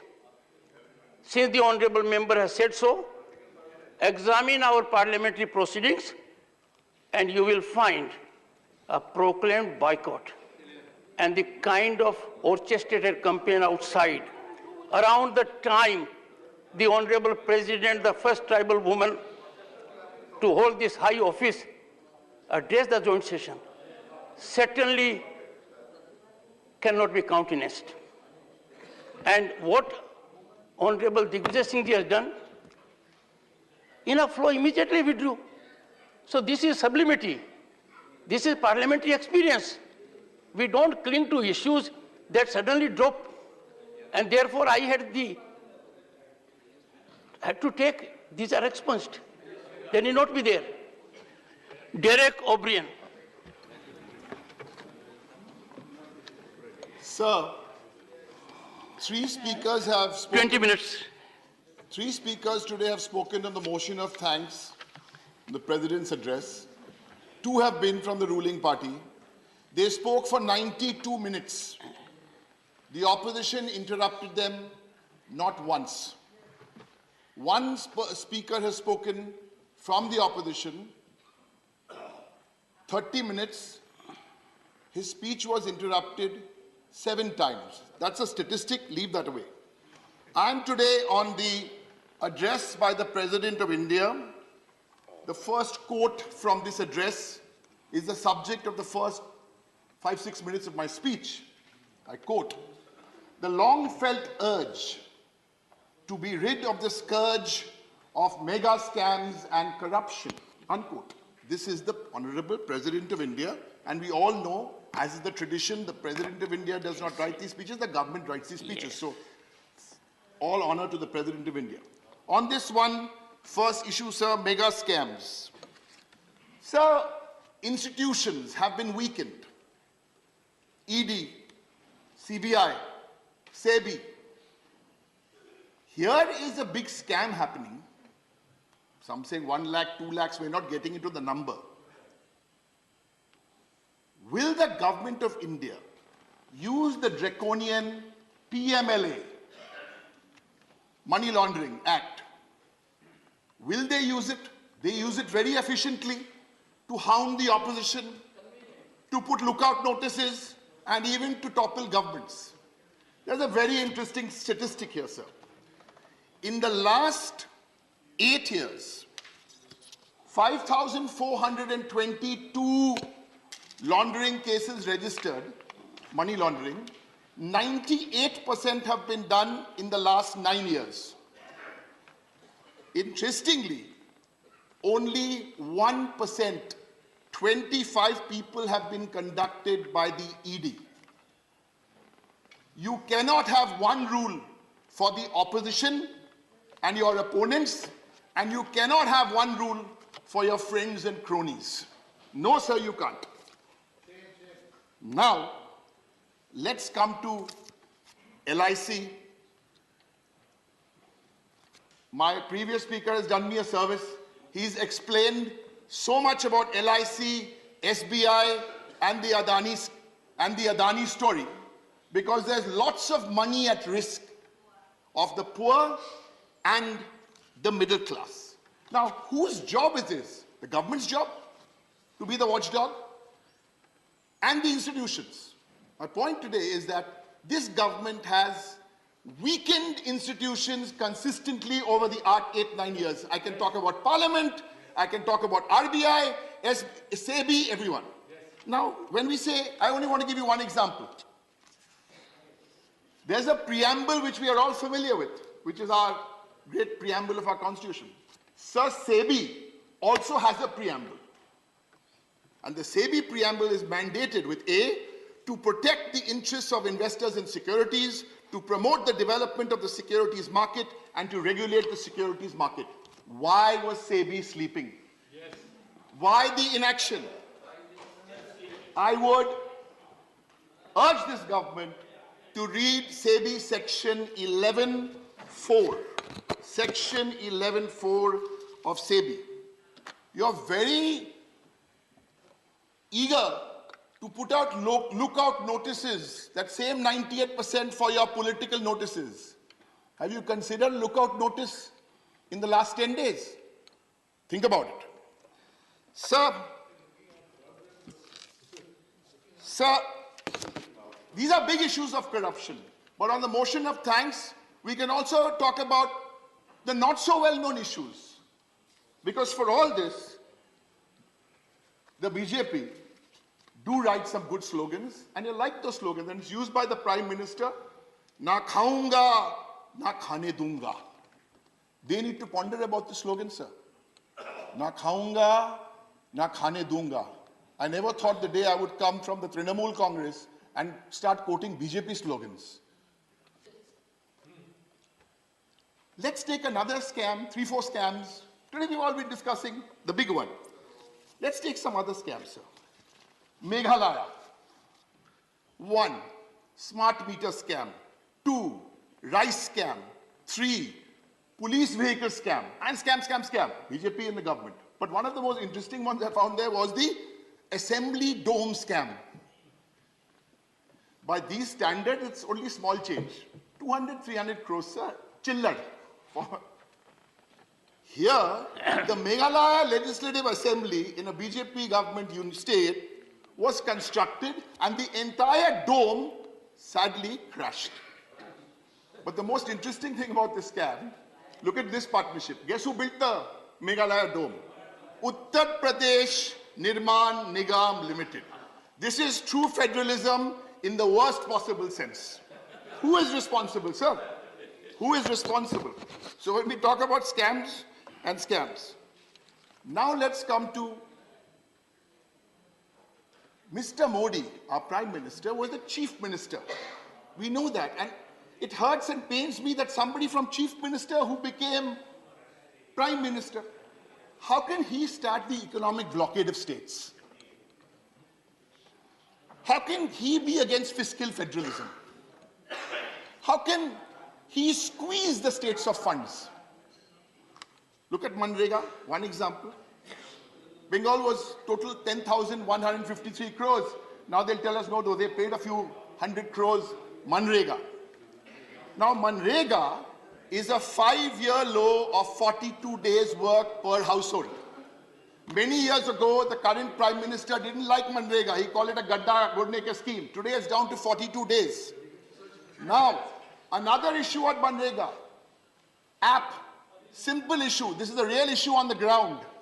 The app mandatory for officials to upload twice a day laborers' photographs. That is completely impractical because the connectivity is low, so the attendance will go low, and what will happen? The union government will have less money to spend on Manrega. So, listen to this statistic. 9 crore active workers.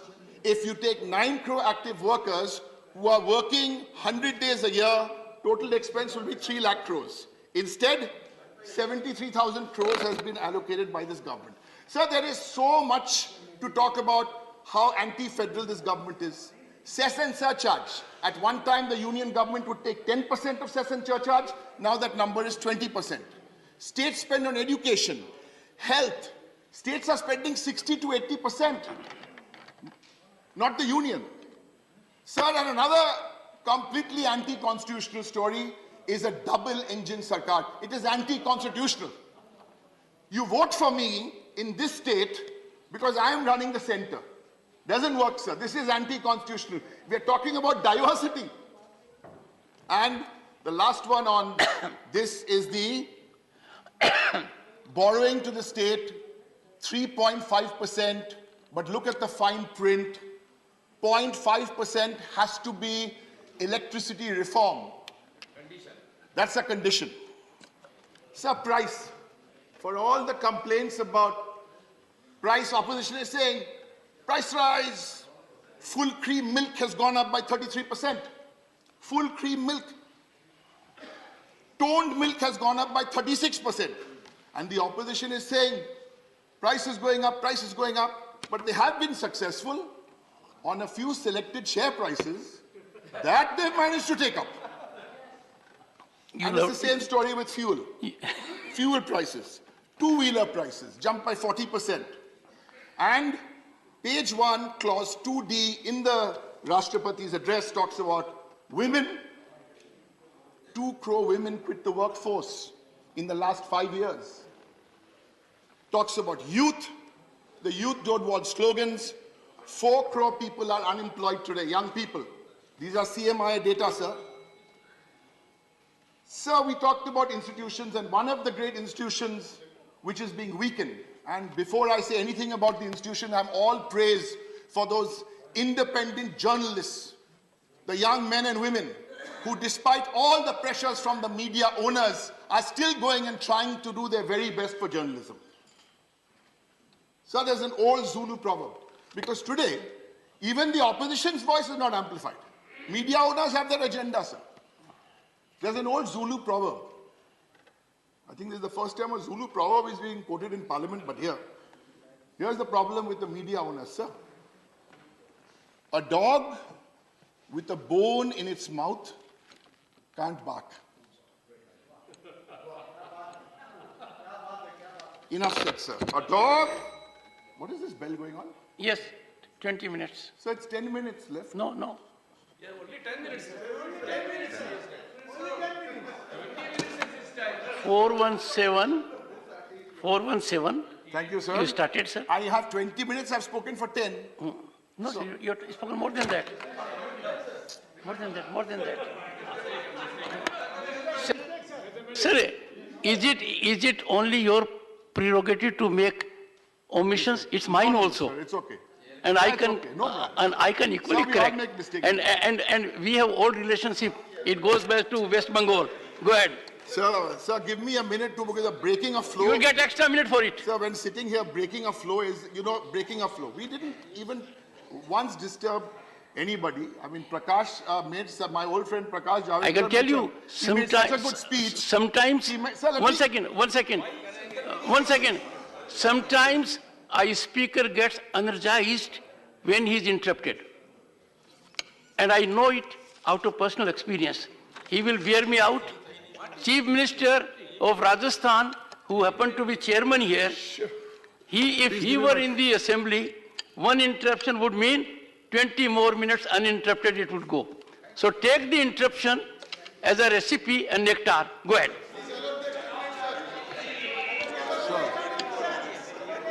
Go ahead.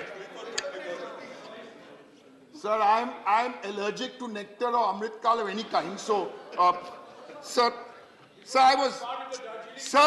we were talking about media, and we have all respect for those journalists. And I was making a point because the media, even a friendly country, a public broadcaster from a friendly country, there again, they want to show something. They've done some work based on research.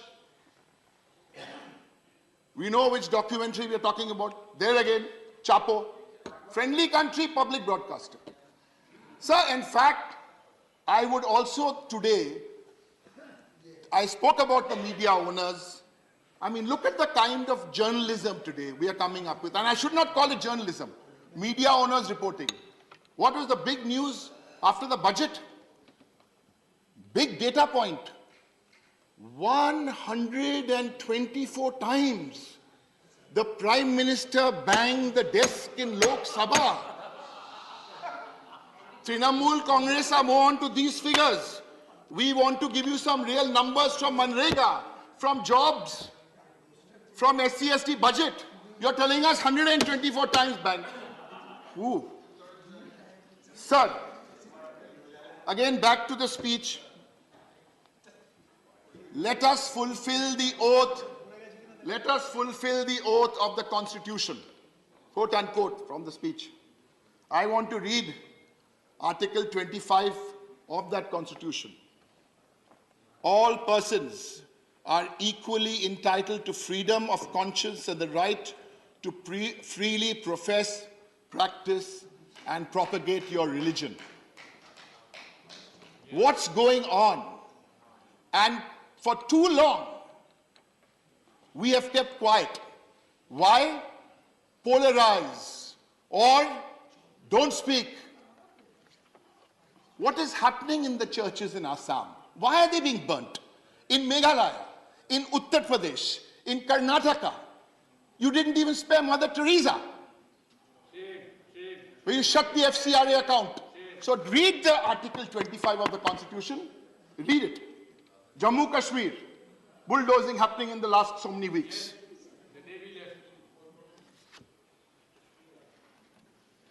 Sir, there are 5 or 6 phrases which this address does not contain.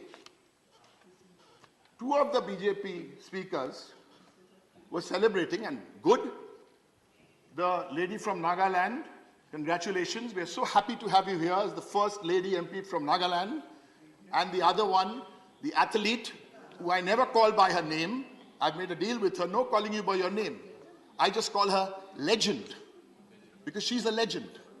Why don't the lady from Nagaland and the legend ask this government next week, if they so love women, bring the women's reservation bill to Parliament. Bring it, we will pass it in 2 days' time. Big talk. I don't want to do Beti Bachao, Beti Padhao, because then I'll tell you about the Wrestling Federation and what your MPs do to women. Next, missing in the speech, fuel price. Not a word about fuel price.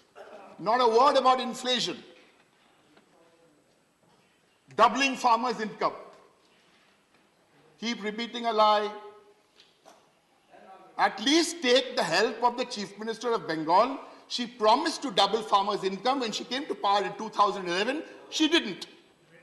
She made it triple. Now you've shifted the goalpost and made yours till 2027. Migrant worker crisis, not a line. Demonetization. We told you, we warned you. You didn't only demonetize the currency, you de-moneyed India and its migrant workers. And another phrase, not a word of it in this. What happened? Smart city. Smart city, not a word. Sir, and my last point today, we have two other speakers here. And I quote from this one here, sir, the last page of the speech.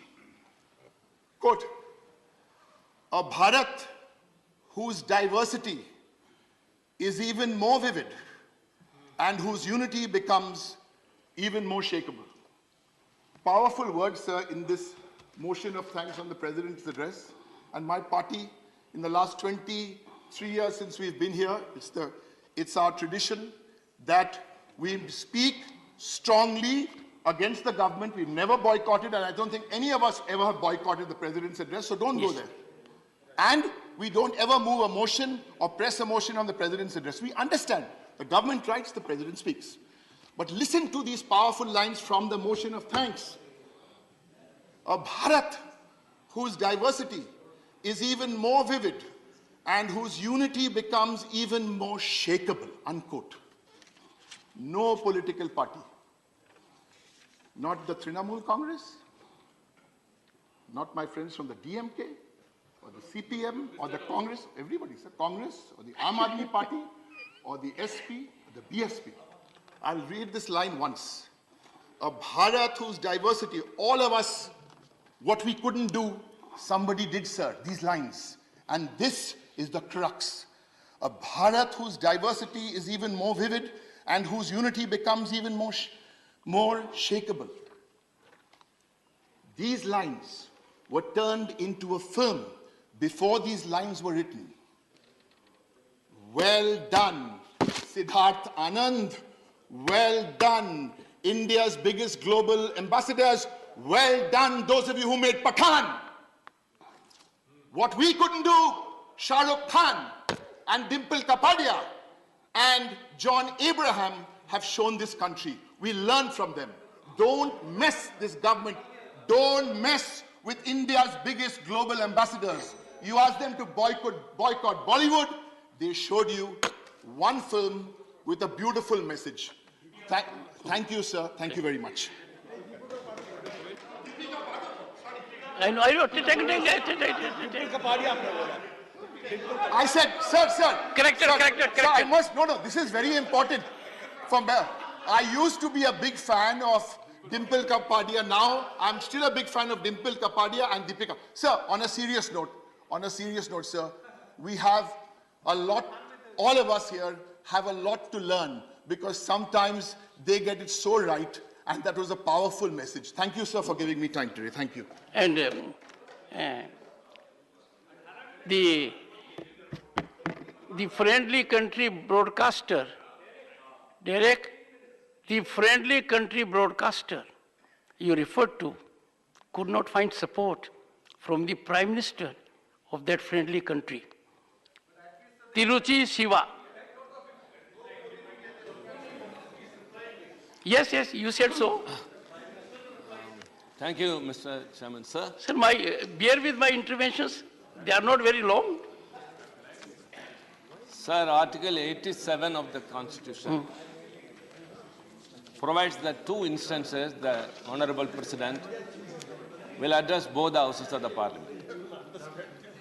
One after a general election, the first sessions, and the first sessions of every year. Sir, the President's speech is nothing but it highlights the government's policy priorities and its plan for the upcoming year.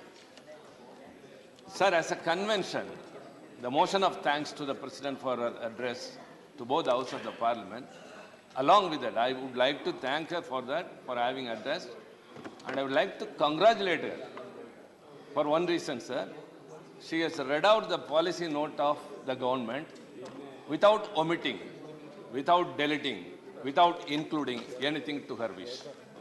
She has set a role model, unlike what has happened in the state of Tamil Nadu, the executive head of the state, the governor has done. The president has she has read out the speech as it was given to her. So she has set a very good role model, sir, and I would like to thank and congratulate her. Sir, it is 9 years this government has come to power. In one more year, they have to relook what has happened, and we too go back and see what have happened. Sir, what has been in this country and what is now in this country is a very big thing to compare. What has been diversity and inclusion was now adversity and exclusion. Sir, earlier it was unity, now it is uniformity. Federalism and secularism are eroded. Free speech is undermined. And sir, dissent is criminalized. In democracy, dissent is one of the basic features. As Albert Camus, the French philosopher and the Nobel laureate, has observed that democracy is not the law of the majority. It is the protection of the minority. So many apprehensions are looming on the linguistic and religious minorities in this country. Sir, they are not just accusations we are leveling against. What we have experienced all these years, sir, this government, to be very precise, I could say it is an embodiment of pro-rich policies and anti-poor activities. Sir, I would like to quote the President's address, one or two. By 2047, it starts. We have to build a Bharat which is self-reliant and also able to fulfill its humanitarian obligations. A Bharat which has no poverty and where the middle class is also prosperous. A Bharat whose youth and women power will be at the forefront to give direction to the society and the nation, and whose youth are well ahead of time. Sir, what we understand? So we have not realized all these things in the past years. We are celebrating what you call that Amrit Kal or something, 75th year after independence. We have not realized. And this target is set for the next 25 years. We boast that we are the 5th economic power in the country, in the world. But the situation is that poverty has yet to be eradicated. And the middle class is to be prosperous. Excuse me. Sir, humanitarian obligations is yet to be realized. Let me say what all we have experienced in this country, in this government, sir. Number one, petrol and diesel prices were hiked 78 times during this regime, and 14 times only between this year. And the government has earned a revenue of 8 lakh crore rupees between 2018 and 21 only through petrol and diesel price hikes. And how it was spent, another thing comes. An RTI replied by the RTI, an RBI replied to an RTI very clearly says, 2 lakh crore bad loans were waived off in 2020 and 21.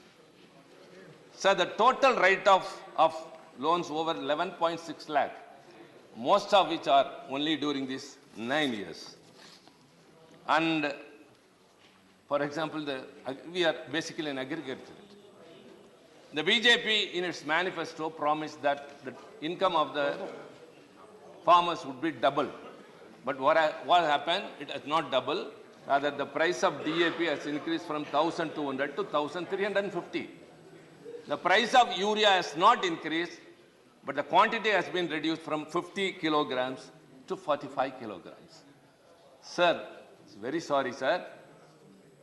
We are all very much shocked at the incident what happened in Turkey yesterday. An unexpected earthquake has taken away the lives of 4,500 people. We all, of course, expressed our grief. But in this country, sir, in 2020 only, 5,579 farmers have committed suicide. That is 15 farmers per day. Shame. We call ourselves an agricultural country. Sir, this country withstood the economic recession in the past and even now, only because of the agriculture sector and the public sector. These two are targeted by this country. All policies, all things that they are doing are in favor of only the rich people, that is the corporates. Sir, India's reserves have fallen down from $633.6 billion to 545.6 as of 16th September 2022. Sir, what all has been done? The government has done all these things, but another thing, sir, the inflation, which is very, very important. Sir, in May 2022, the Minister of Finance released a monthly review document, which said that the inflation has lesser impact on the low-income strata than that of the richest. Sir, it was during that time, the inflation reached the highest of 7.95%, which is 95-month high than ever before. And the rupee values depreciation, 80 rupees to a dollar. Sir, any person who does not know even much economics know very well that the depreciation of the value of money reflects on inflation, direct impact on inflation, and the devastating ramifications will be felt only by the poor and the middle class. And we felt it. Sir, one more thing, sir, which would be shocking. They again say your GDP going high and all. 40% of the wealth generated in this country is owned by 1% of the population. And only 3% of the wealth trickles down to 50% of the population.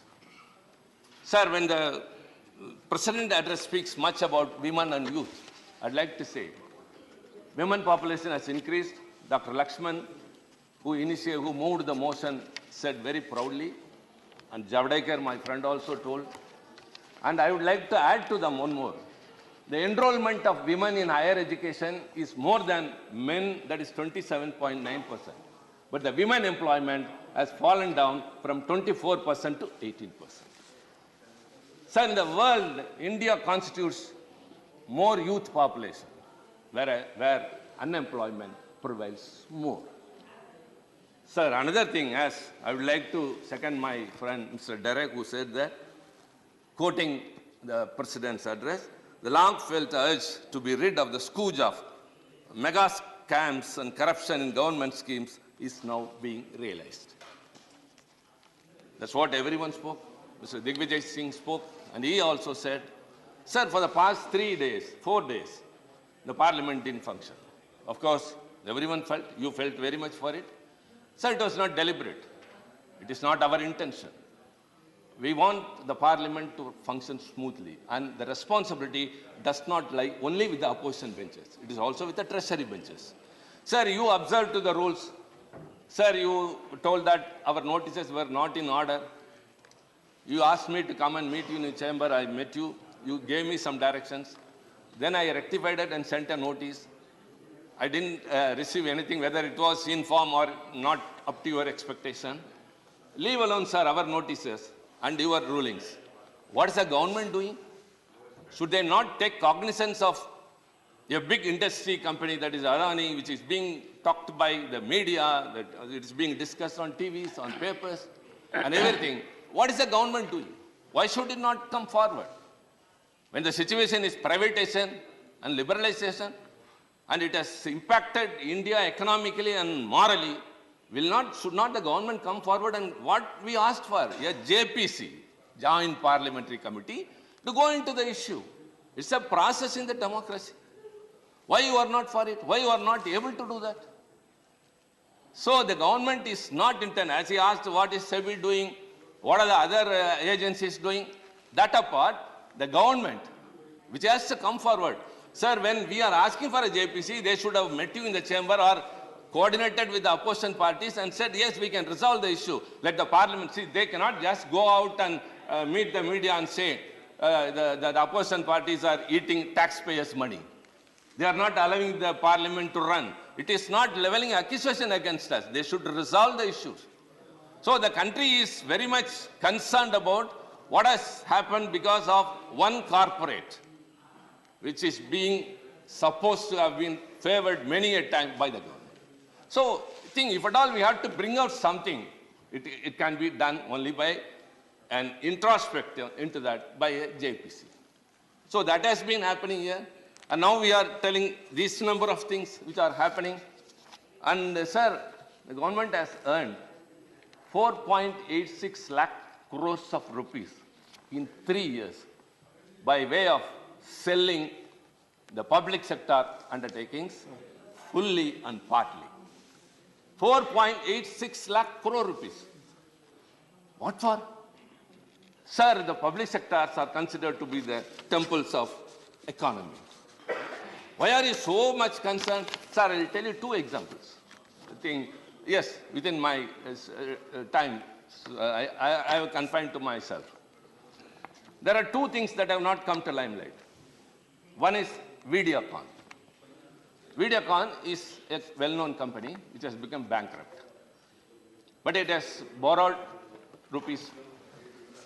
Please, honorable members, I am talking about your government. Okay. I am talking about your government.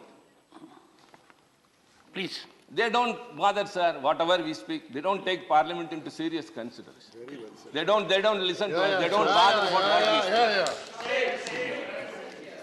This is the first ever experience in all these 2 decades experience. A party who, though I don't understand Hindi, I am listening to the translation and listen what they speak. Please confine to the subject. How many disturbances? Please go ahead. Sir, it has borrowed rupees 65,000 crore to the tune of 65,000 crore from various banks. So when it has become bankrupt, where no other go than to sell that organization and give it to the banks. Sir, the issue went to NCLT, National Company Law Tribunal, and it has adjudicated the case. In what manner?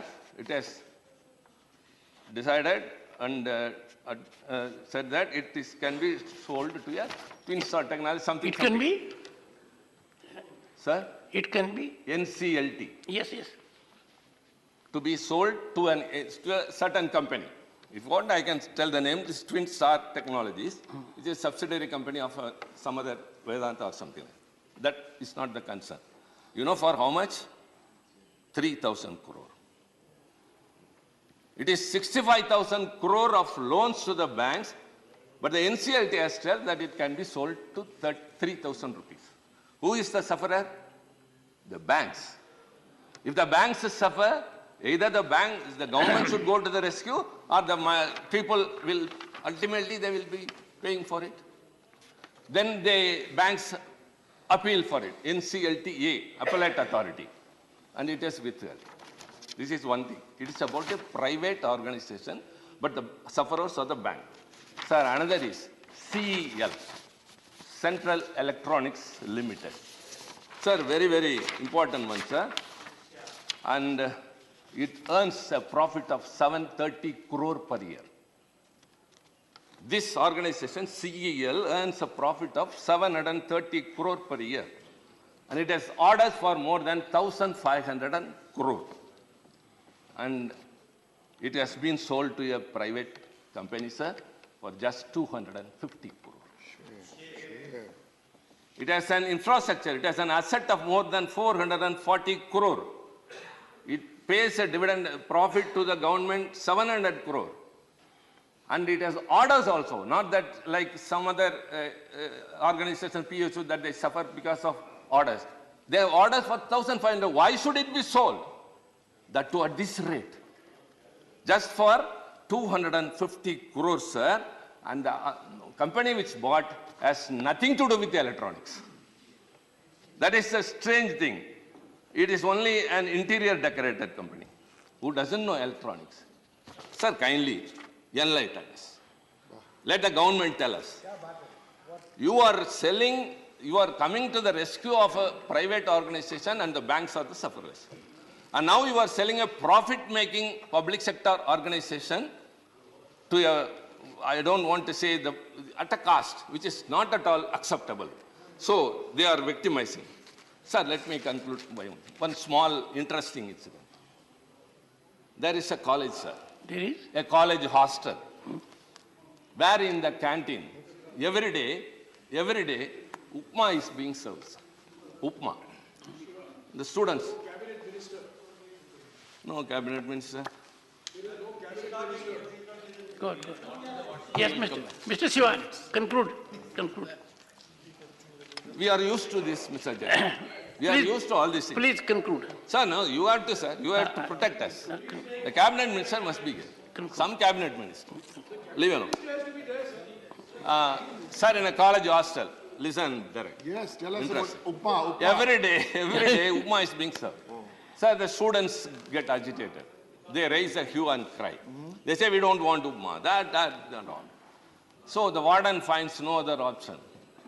He says, no, okay, I'll get your views. I'll conduct, you vote for what you want. And sir, that is very, very interesting, sir. And yes, everyone must be interested, because I should be perfect in the statistics.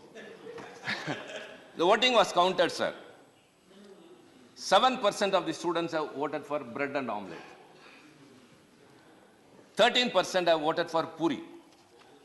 18% for aloo paratha. 19% for masala dosa. 20% for idli. 23% for upma.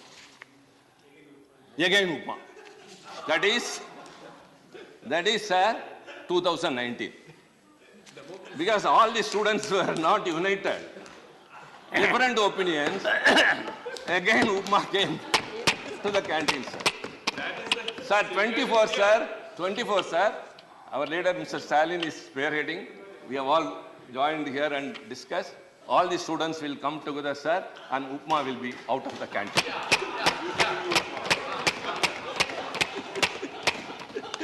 The only thing is, we have to come together, and we are coming together.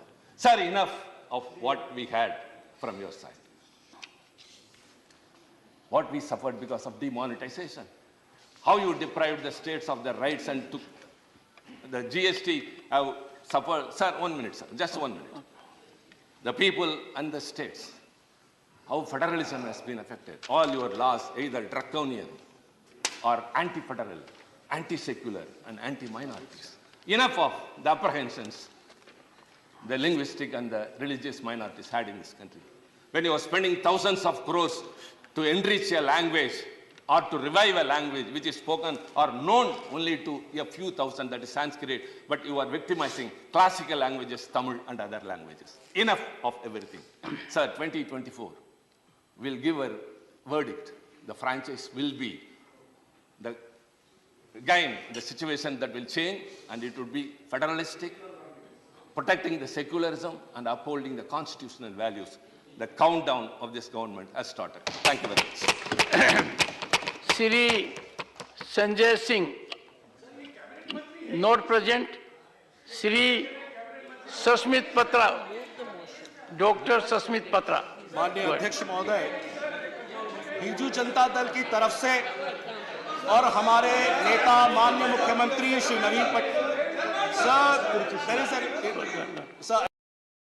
Sir, I cannot. So you have to reset my time, sir. I'll again sit down. I think I'll not speak on this.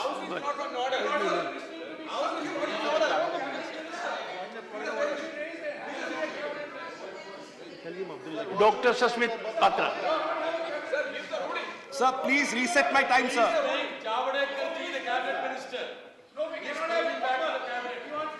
Dr. Sasmit Patra. Thank you.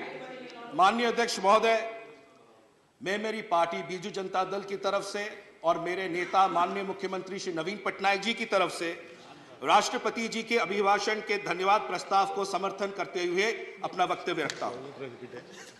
मान्यवर, पहले विषय है अभिभाषण में para number 30 पे माननीय राष्ट्रपति जी ने एक बड़ा सुंदर विषय रखा है और मेरे लिए खासकर गर्व की विषय है। गर्व का विषय क्यों है? क्योंकि ओडिशा की बेटी आज राष्ट्रपति है, इसलिए ओडिशा का गर्व है, भारत का गर्व है, राष्ट्र का गर्व है, हम सब के लिए गर्व के विषय है। माननीय राष्ट्रपति महोदय ने बड़ा सुंदर से बोला है, a major achievement of my government has been the empowerment of women, और नारी शक्ति के बारे में कहा है। बहुत खूबसूरत विषय है, मैं उनका समर्थन करता हूं उसमें। बट मान्यवर, जब नारी शक्ति की बात आती है, कहीं ना कहीं मेरे हृदय में एक सवाल आता है, वुमेन्स रिजर्वेशन बिल आज कहां है? आज इस सदन में क्यों नहीं है? जब एक महिला राष्ट्रपति आज राष्ट्रपति भवन में खड़ी है, आज वो सदन में क्यों नहीं है? 10 साल हो चुके हैं मान्यवर, और कितने साल चाहिए होंगे? क्या माननीय राष्ट्रपति जी पहली आदिवासी संप्रदाय से आती हुई राष्ट्रपति जी के होते हुए हम क्या महिला संरक्षण बिल को पारित नहीं कर सकते? ये एक सवाल है मेरे दिल में, मैं सोचता हूं सरकार के सामने वो मैं रखना चाहूंगा। और जब भी महिला संरक्षण बिल आएगा इस सदन में, बीजू जनता दल और मेरे नेता श्री नवीन पटनायक जी सामने खड़े होंगे उसको समर्थन में। ये वादा, ये आश्वासन मैं सदन को देता हूं बीजू जनता दल की तरफ से। दूसरा विषय, पैराग्राफ 21, महामहिम राष्ट्रपति जी ने कहा प्रधानमंत्री गरीब कल्याण अन्न योजना के बारे में। बहुत खूबसूरत विषय है। I am happy that my government has decided to implement the Pradhan Mantri Garib Kalyan Ann Yojana in line with the changing circumstances. मान्यवर, अगर प्रधानमंत्री गरीब कल्याण अन्न योजना इतना अच्छा था, केंद्र सरकार ने इस साल क्यों प्रधानमंत्री गरीब कल्याण अन्न योजना बंद कर दिया? अब आप कहेंगे कि प्रधानमंत्री गरीब कल्याण अन्न योजना तो चल रहा है।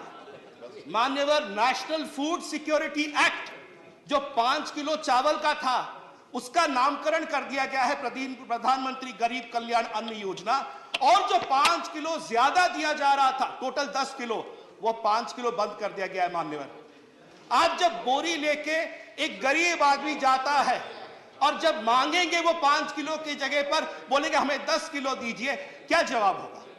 मान्यवर, बीजू जनता दल की तरफ से और हमारे नेता नवीन पटनायक जी की तरफ से ये मांग हमारी रही है कि गरीब कल्याण अन्न योजना को फिर से कार्यवाही किया जाए। मान्यवर, अभी आते हैं महामहिम राष्ट्रपति जी के पैराग्राफ नंबर 65 पे। उन्होंने कहा है, after the formation of my government on an average 11,000 houses way built every day for the poor in India under the Awas Yojana. बड़ी खूबसूरत योजना है प्रधानमंत्री आवास योजना। मान्यवर, हाउसिंग फॉर ऑल होना चाहिए, सबको घर मिलना चाहिए। तो मान्यवर, एक सवाल मेरे दिल में आ रहा है, उड़ीसा के 7 लाख लोग आज उससे वंचित क्यों हैं? आज उड़ीसा के 7 लाख लोग जो वेट कर रहे हैं, अपेक्षा में है कि हमें प्रधानमंत्री आवास योजना मिलेगा। कब मिलेगा? मान्यवर, गरीबों का समर्थन नहीं होना चाहिए, गरीबों का विकास नहीं होना चाहिए। जो कहा है अच्छा कहा है, अगर हाउसिंग फॉर ऑल होना चाहिए तब उड़ीसा के हर एक गरीब के सर पे छत होना चाहिए। और ये मांग बीजू जनता दल और माननीय मुख्यमंत्री श्री नवीन पटनायक जी की हमेशा रही है, और जब तक आखिरी छत ना लग जाए उड़ीसा में, तब तक ये डिमांड हमारा चलता रहेगा। किसानों के विषय पे आते हैं। पैराग्राफ नंबर 25 पे राष्ट्रपति जी ने बहुत सुंदर बोला है, 11 crore small farmers of the country are also in the priority list of my government. किसानों के बारे में है। 1.5 गुना एमएसपी कहां गया? किसानों की आय द्विगुनी कहां गई? स्वामीनाथन कमीशन के रिपोर्ट के बारे में क्या हुआ? पैडी प्रोक्योरमेंट में मान्यवर, आपको जानने आश्चर्य होगा, पारबॉइल्ड राइस जो हम लोग खाते हैं वहां पर, उसका एफसीआई ने बिल्कुल बंद कर दिया है प्रोक्योरमेंट। फूड सब्सिडी में 14,000 करोड़ का अभी भी फूड सब्सिडी में पेंडिंग है। यह वास्तविकता है मान्यवर। हम जरूर अच्छी अच्छी बातें सुनना चाहते हैं और अच्छी अच्छी बातें बोलना चाहते हैं, बट वास्तविकताओं के बारे में भी चर्चा होनी चाहिए। ओडिशा जैसे राज्य के बारे में भी चर्चा होनी चाहिए, और ये हमारी मांग रही है किसानों के बारे में। अभी हम आते हैं आदिवासी भाई बहनों के बारे में। महामहिम राष्ट्रपति जी उड़ीसा से आती हैं, आदिवासी हमारी बहन है, और ये हमारे लिए गर्व का विषय है। और उन्होंने बहुत खूबसूरत से पैराग्राफ नंबर 26 में कहा, my government has taken unprecedented decisions for the pride of the tribal communities. बहुत खूबसूरत विषय है मान्यवर। बट पिछले 40 सालों से 169 कम्युनिटीज उड़ीसा में आज भी इंतजार कर रहे हैं कब उनको एसटी लिस्ट में उड़ीसा के शामिल किया जाएगा। ये मैं कोई टीका टिप्पणी नहीं कर रहा इस सरकार या उस सरकार पे। 40 साल में कई सरकारें आई, कई सरकारें गई। क्या ये 169 कम्युनिटीज, 169 संप्रदाय जो हैं, ट्राइबल के हक से जो है वंचित है, क्या उनको नहीं मिलना चाहिए मान्यवर? ये जबकि रेकमेंड कई बार हो चुका है, ये कई बार चर्चा आलोचना हो चुकी है। मान्यवर, आदिवासी संप्रदाय के हमारे भाई बहन उड़ीसा में हो, मुंडारी और भूमिज भाषाओं में बात करते हैं। पिछले 15-20 सालों से कंसिस्टेंटली डिमांड रही है कि उनको 8th schedule of Indian constitution में लिया जाए।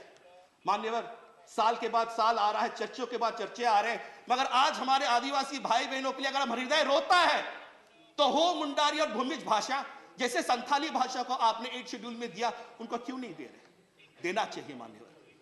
मान्यवर, केंदू लीफ के ऊपर 18% GST लगाया गया है। माननीय मुख्यमंत्री श्री नवीन पटनायक जी बार बार चिट्ठी लिख रहे हैं, कह रहे हैं इसको हटाइए, क्योंकि जो केंदू पत्ता उठाने जाता है वो गरीब जो है, वो आदिवासी भाई बहन जो है, उसके पास मूलधन कुछ नहीं होता, वो केंदू पत्ते से अपना गुजारा करता है। 18% GST अब लगाने के बाद उसके पास क्या रहेगा मान्यवर? क्या ये एक मुद्दा नहीं है? इस पर सोचने की आवश्यकता है और मेरे नेता माननीय मुख्यमंत्री जी का यह आवेग है, इस पर किया जाए। मान्यवर, मेरे पास बात 4 और स्पीकर्स हैं, समय कम है, मैं इतना कह के खत्म करूंगा कि ओडिशा इस पूरे भारतवर्ष में एक ऐसा राज्य है जिसके कोयले से यह पूरे देश जो है चमकता है, जिसके खनिज से यह पूरा देश आगे बढ़ता है, जिसके 20,000 करोड़ रेलवे हर साल देने से रेलवे को आमदनी बढ़ती है। हम बार बार ये डिमांड कर रहे हैं, माननीय मुख्यमंत्री श्री नवीन पटनायक जी डिमांड कर रहे हैं कि ओडिशा को स्पेशल फोकस स्टेट का दर्जा दिया जाए। इसका मतलब क्या है?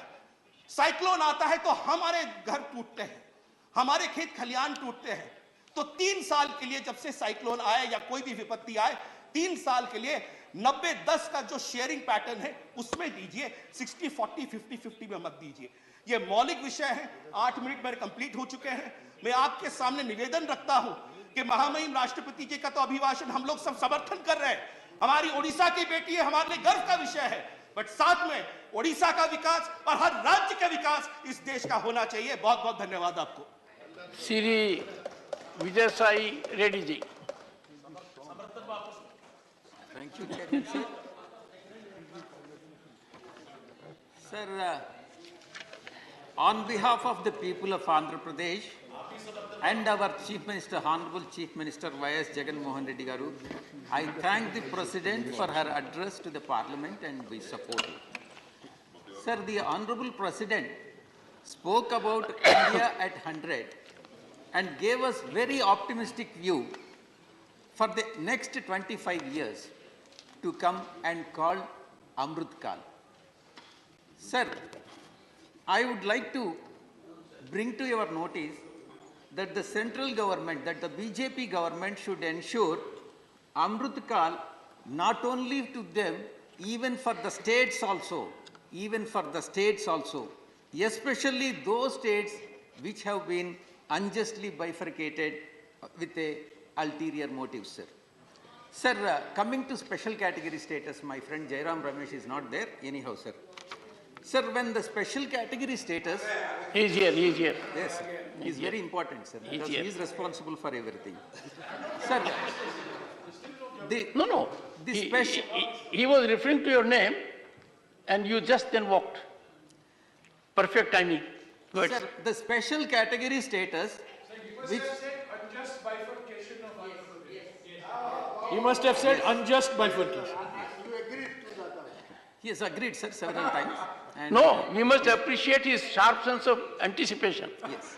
He was not here. He anticipates well. It was a truth.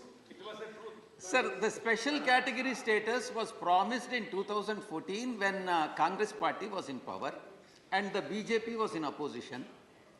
And the Parliament has passed the resolution closing the doors of Lok Sabha, and there was a discussion in Rajya Sabha, and the Honorable Venkaiah Naidu ji was in opposition, and there was a demand, when there was a demand that the special category status should be for a period of 5 years, Venkaiah Naidu ji has stated, being in the opposition BJP benches, he has demanded that it is not for 5 years, it should be for 10 years. And Congress also has agreed for that.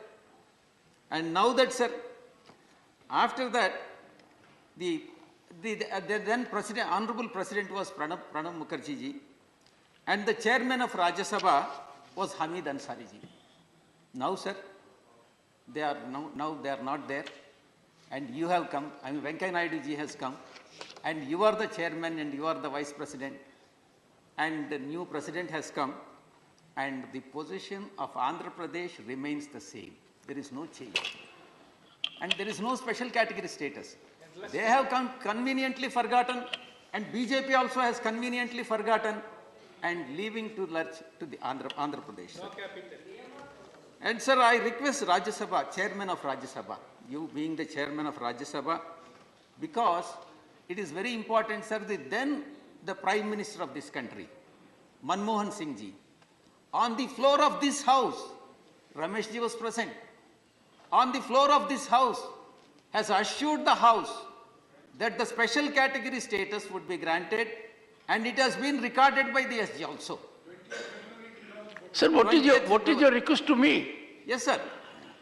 I am addressing you. Indicate it categorically and the rule under which you are saying so. There is a register of assurances, okay, and it has been recorded.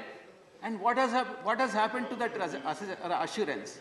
And what is the committee on assurances is doing on that?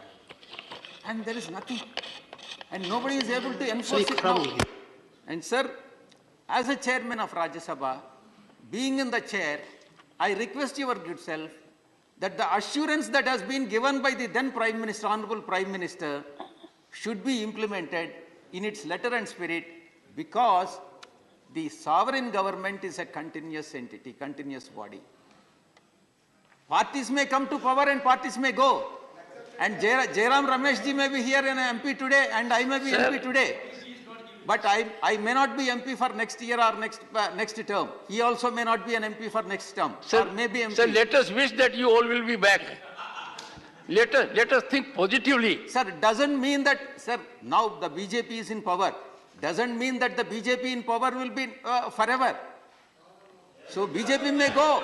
And like Congress party, which has promised, and Congress party has never fulfilled the promise, they have from the treasury benches, they have gone to the opposition benches for the same reason. Sir, the lack of, I'm not supporting, I'm criticizing BJP. I'm criticizing BJP. Sir, the lack of special category status to for Andhra Pradesh is a combined failure, of Congress party and BJP. And both are responsible for the pathetic state of Andhra Pradesh, and it is the unjust bifurcation and the injustice that has been done to the people of Andhra Pradesh, both by BJP as well as Congress party, sir. That is the reason why in 2014 elections, the Congress party has been wiped out in Andhra Pradesh, and BJP, and with 1% vote share, and BJP has got 0.5% vote share. This is the judgment what the people of Andhra Pradesh has given to both the national parties. Sir, our job as a ruling party in Andhra Pradesh is not to forget the promises that have been made by both the national parties. And we continuously remind them, and we fight for the special category status. Ad nauseum about the special category status, we will not allow the issue to be put on the back burner, and BJP says it is a history now. We will not allow it to go to the history, and we will fight for that. Special category status is the right of the people of Andhra Pradesh, and we shall have it, and we will ensure that we will get this special category status, sir. Sir, the next is capital. Sir, why to have 2 capitals or 3 capitals? The objective is decentralization. All the regions in the state, and the concentration of power should not be there. All the regions should be developed on par with the other regions and all. There should not be any underdevelopment of one region when compared to the other regions, sir. Unfortunately, through judicial overreach, I'm emphasizing it, sir, the people of Andhra Pradesh are being denied the benefit of decentralization of development. You see, Honorable Member, judicial overreach, we must be extremely careful I'm very much careful, sir. No. What I have stated is a fact, and it has. Then please authenticate. What kind of judicial overreach? Because we can, allow you me see, to- allow I me am to very explain it, firm. sir. Our three institutions, judiciary, legislature and executive, I am coming to have that to point, sir. act in tandem and togetherness. I am coming to that point, sir. If you said because of judicial overreach. Yes, sir. I Now, am now coming to this that in point, some sir. sense is stigmatic also. So please substantiate it on what premise, with what judgment of the judiciary you are making this reflection. The matter is sub judice, and I'll come to that point, sir. Constitutional basis. No, but you'll authenticate it by placing the document on record. I'm coming to that point, sir. I'm coming to the point. There are 4 points in that. All 4 I'll explain, and that is the reason. But what is the document? Yes, sir. I'll submit to you. What is the basis on which it has been challenged? I will come to that. I'll address it. Sir, No, honorable member, let me make myself clear. All I am indicating is that during your address, yes, you one second, you had you had indicated because of judicial overreach. Yes. Now I call upon you to put that document on the table of the House, duly authenticated, yes, which can substantiate your assertion that because of judicial overreach, this happened. PAL, one public interest litigation has been filed by somebody saying that state is not empowered to decide the capital in where the capital is located in the state. Sir. So, as they said, the lower court has, they got relief, but still there is Supreme Court, High Court and Supreme Court, the case is there. That has been expedited. That is Please, what I'm telling. What is continue. That is all.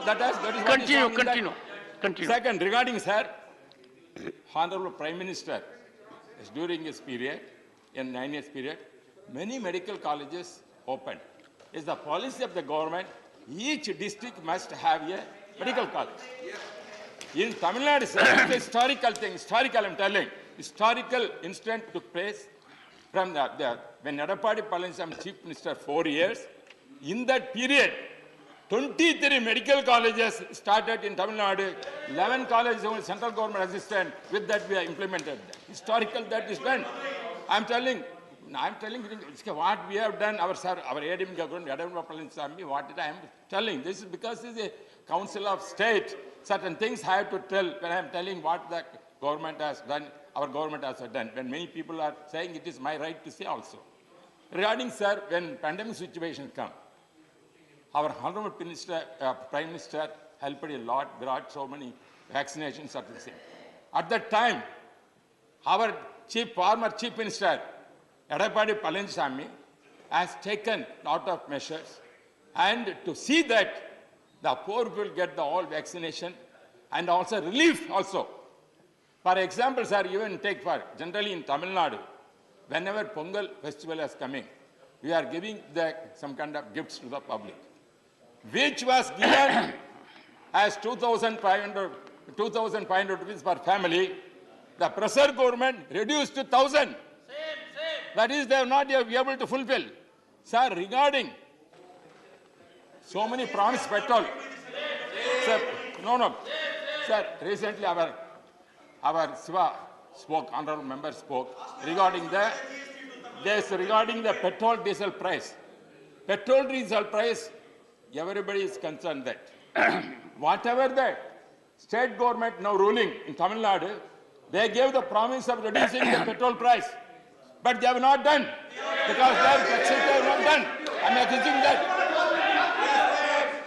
Sir, price rise means, sir, price rise is price rise. They said price rise.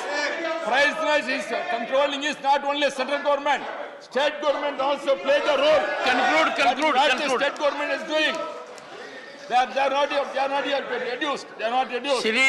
Sir, GST. GST said, sorry, Munish is finishing, sir, GST.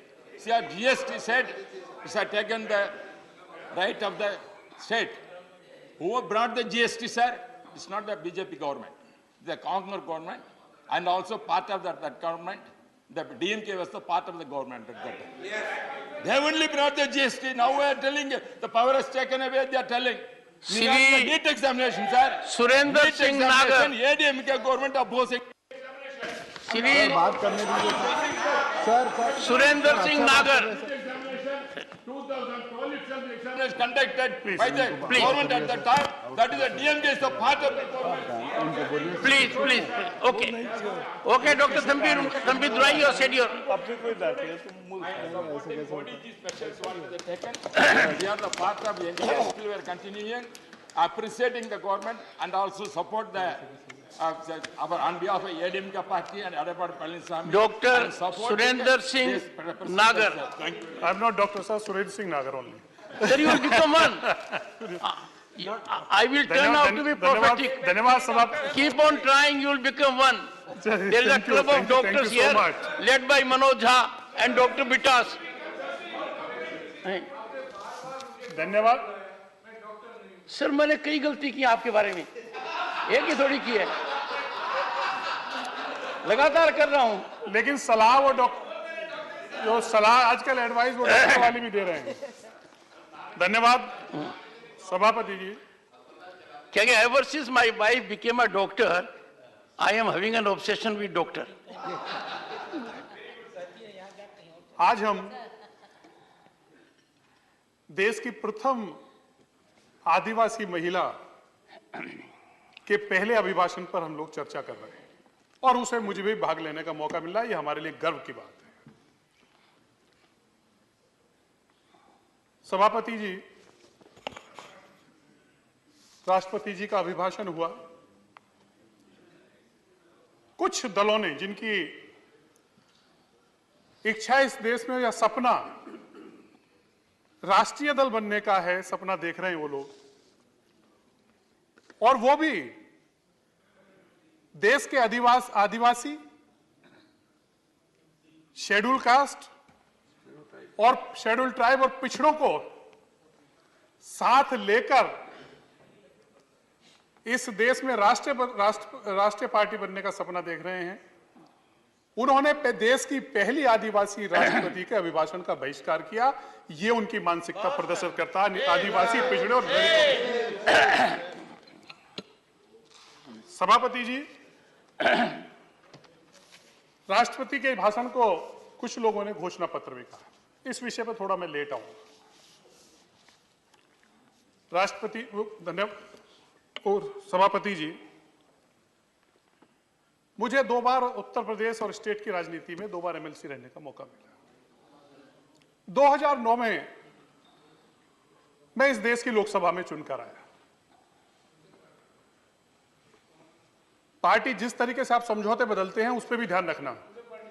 आपका यह भी पता नहीं लगता किससे कब समझौता कर लेते हैं। आजकल सीपीआई के साथ हैं आप लोग, वहां त्रिपुरा में सीपीएम के साथ। थोड़ा अपने बारे में विचार करें, दूसरों पर टिप्पणी करें।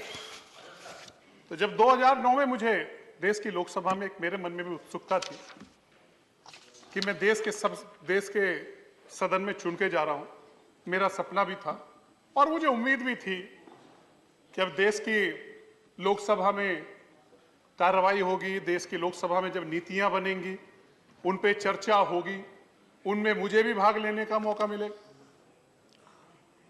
लेकिन मैं कह सकता हूं कि 2009 से 2014 का जो पीरियड था लोकसभा का,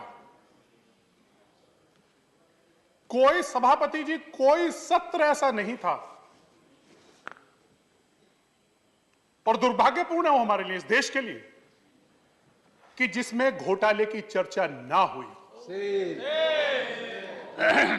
जिसमें महंगाई को लेकर चर्चा ना हुई हो, डबल डिजिट महंगाई को लेकर। रिकॉर्ड निकाल लीजिएगा आप, मैं कोई असत्य बात नहीं कर रहा हूं। जब सत्र चला, उम्मीद के साथ आते थे। कॉमनवेल्थ, कोयला, टेलीकॉम, पनडुब्बी, इतने सारे घोटाले, और पूरा 5 वर्ष का जो कार्यकाल था मेरा, वो इन घोटालों की और महंगाई की चर्चा में निकल गया। उस समय की जो सरकार थी, जो यूपीए की सरकार थी, और सबसे बड़ी निराशा इससे हुई इस देश का जो हमारा यूथ है, खासतौर से जो हमारा युवा वर्ग है, उसका इन घोटालों के कारण और इस महंगाई के कारण और जो परफॉर्मेंस थी सरकार की तत्कालीन, उसको लेकर जो देश का राजनीतिक नेतृत्व है हमारा, उस राजनीतिक नेतृत्व के प्रति अविश्वास पैदा हो गया। यह दौर आया था इस देश में, एक निर्णय हुआ इस देश में 2014 के इलेक्शन आए, उससे पहले 2014 के इलेक्शन से पहले एक निर्णय भारतीय जनता पार्टी ने लिया और तत्कालीन गुजरात के मुख्यमंत्री नरेंद्र मोदी जी को इस देश के प्रधानमंत्री के पद का उम्मीदवार बनाया। एक उम्मीद लोगों में जगी और खासतौर से जो भ्रष्टाचार को लेके जो अन्य चीजें थी उनको लेके भी एक उम्मीद जगी। और उस समय के प्रधानमंत्री के उम्मीदवार नरेंद्र मोदी जी ने इस देश के सामने अपना विजन रखा। इस देश के सामने इस देश को वो आगे कैसे लेके जाएंगे और भ्रष्टाचार को लेकर जो जीरो टॉलरेंस पॉलिसी की उन्होंने चर्चा की,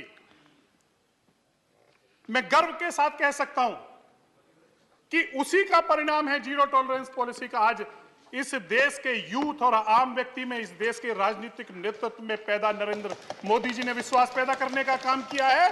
और इस देश में 2014 और 2019 में स्पष्ट बहुमत की सरकार, इस बात का परिणाम है कि जो वादा नरेंद्र मोदी जी ने भ्रष्टाचार को लेके जीरो टॉलरेंस पॉलिसी के लिए किया था, उस पे इस देश की जनता ने अपनी मोहर लगाने का काम। हमारे साथी अभी नहीं है, चले गए डायरेक्ट, हमारे मित्र हैं। आपको भी रहने का मौका मिला, सभापति जी, लंबा का अनुभव है वहां का। भ्रष्टाचार की उन्होंने बड़ी बड़ी बातें की, तरह तरह के घोटालों की बात करी। अच्छा होता जो बंगाल में हो रहा है उस पर भी थोड़ा वो विचार कर लेते, मार्च की बात बता देते। ऐसा प्रदेश है जिसके मंत्री जेल में है, शिक्षा मंत्री, अब मैं नाम तो लूंगा नहीं। शारदा स्कैम इस देश में कौन नहीं जानता है? नहीं, आज आप ऐसी जगह हैं, आपका इस पे कोई बोलना भी ठीक नहीं है। मनरेगा जैसी योजना जिसकी बात हम करते हैं, उसके घोटाले की बात होती है। और गौ माता, जो हमारी आस्था है, जिसे हम माता मानते हैं, उसकी तस्करी अगर सबसे ज्यादा कहीं होती है तो वो बंगाल में होती है।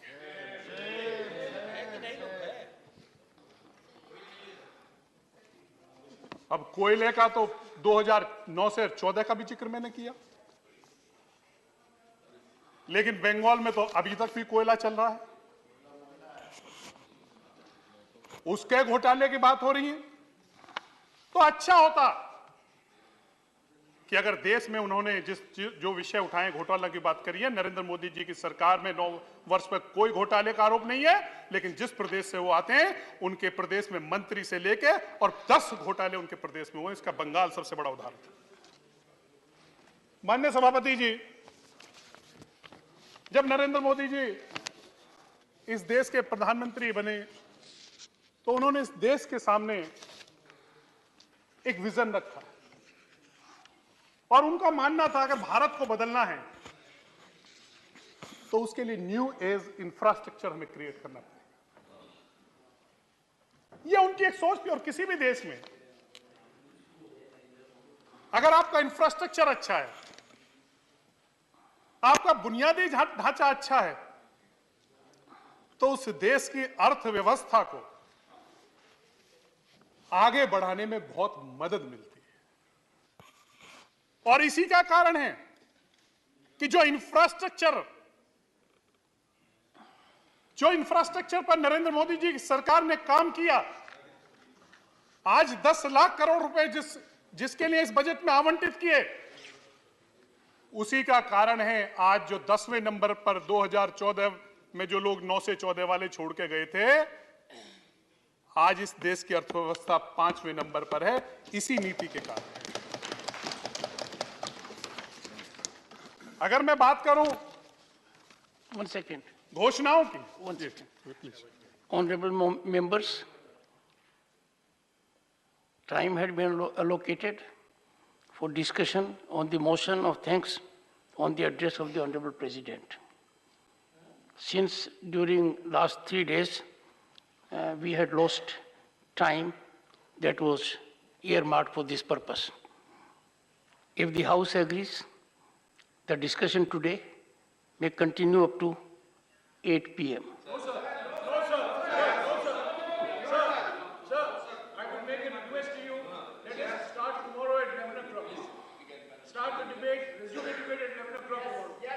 One second. Honorable Minister.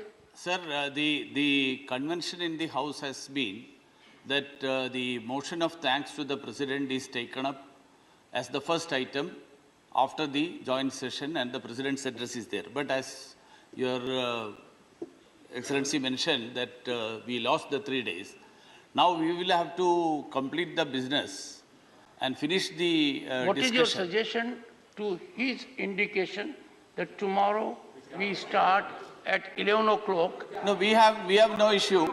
We have no issue.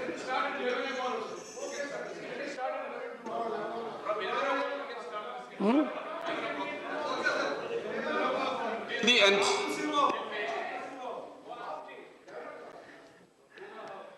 The House stands adjourned to meet tomorrow at 11 a.m.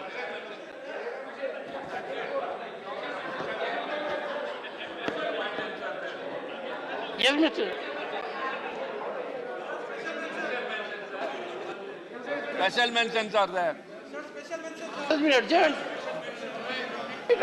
Thank you.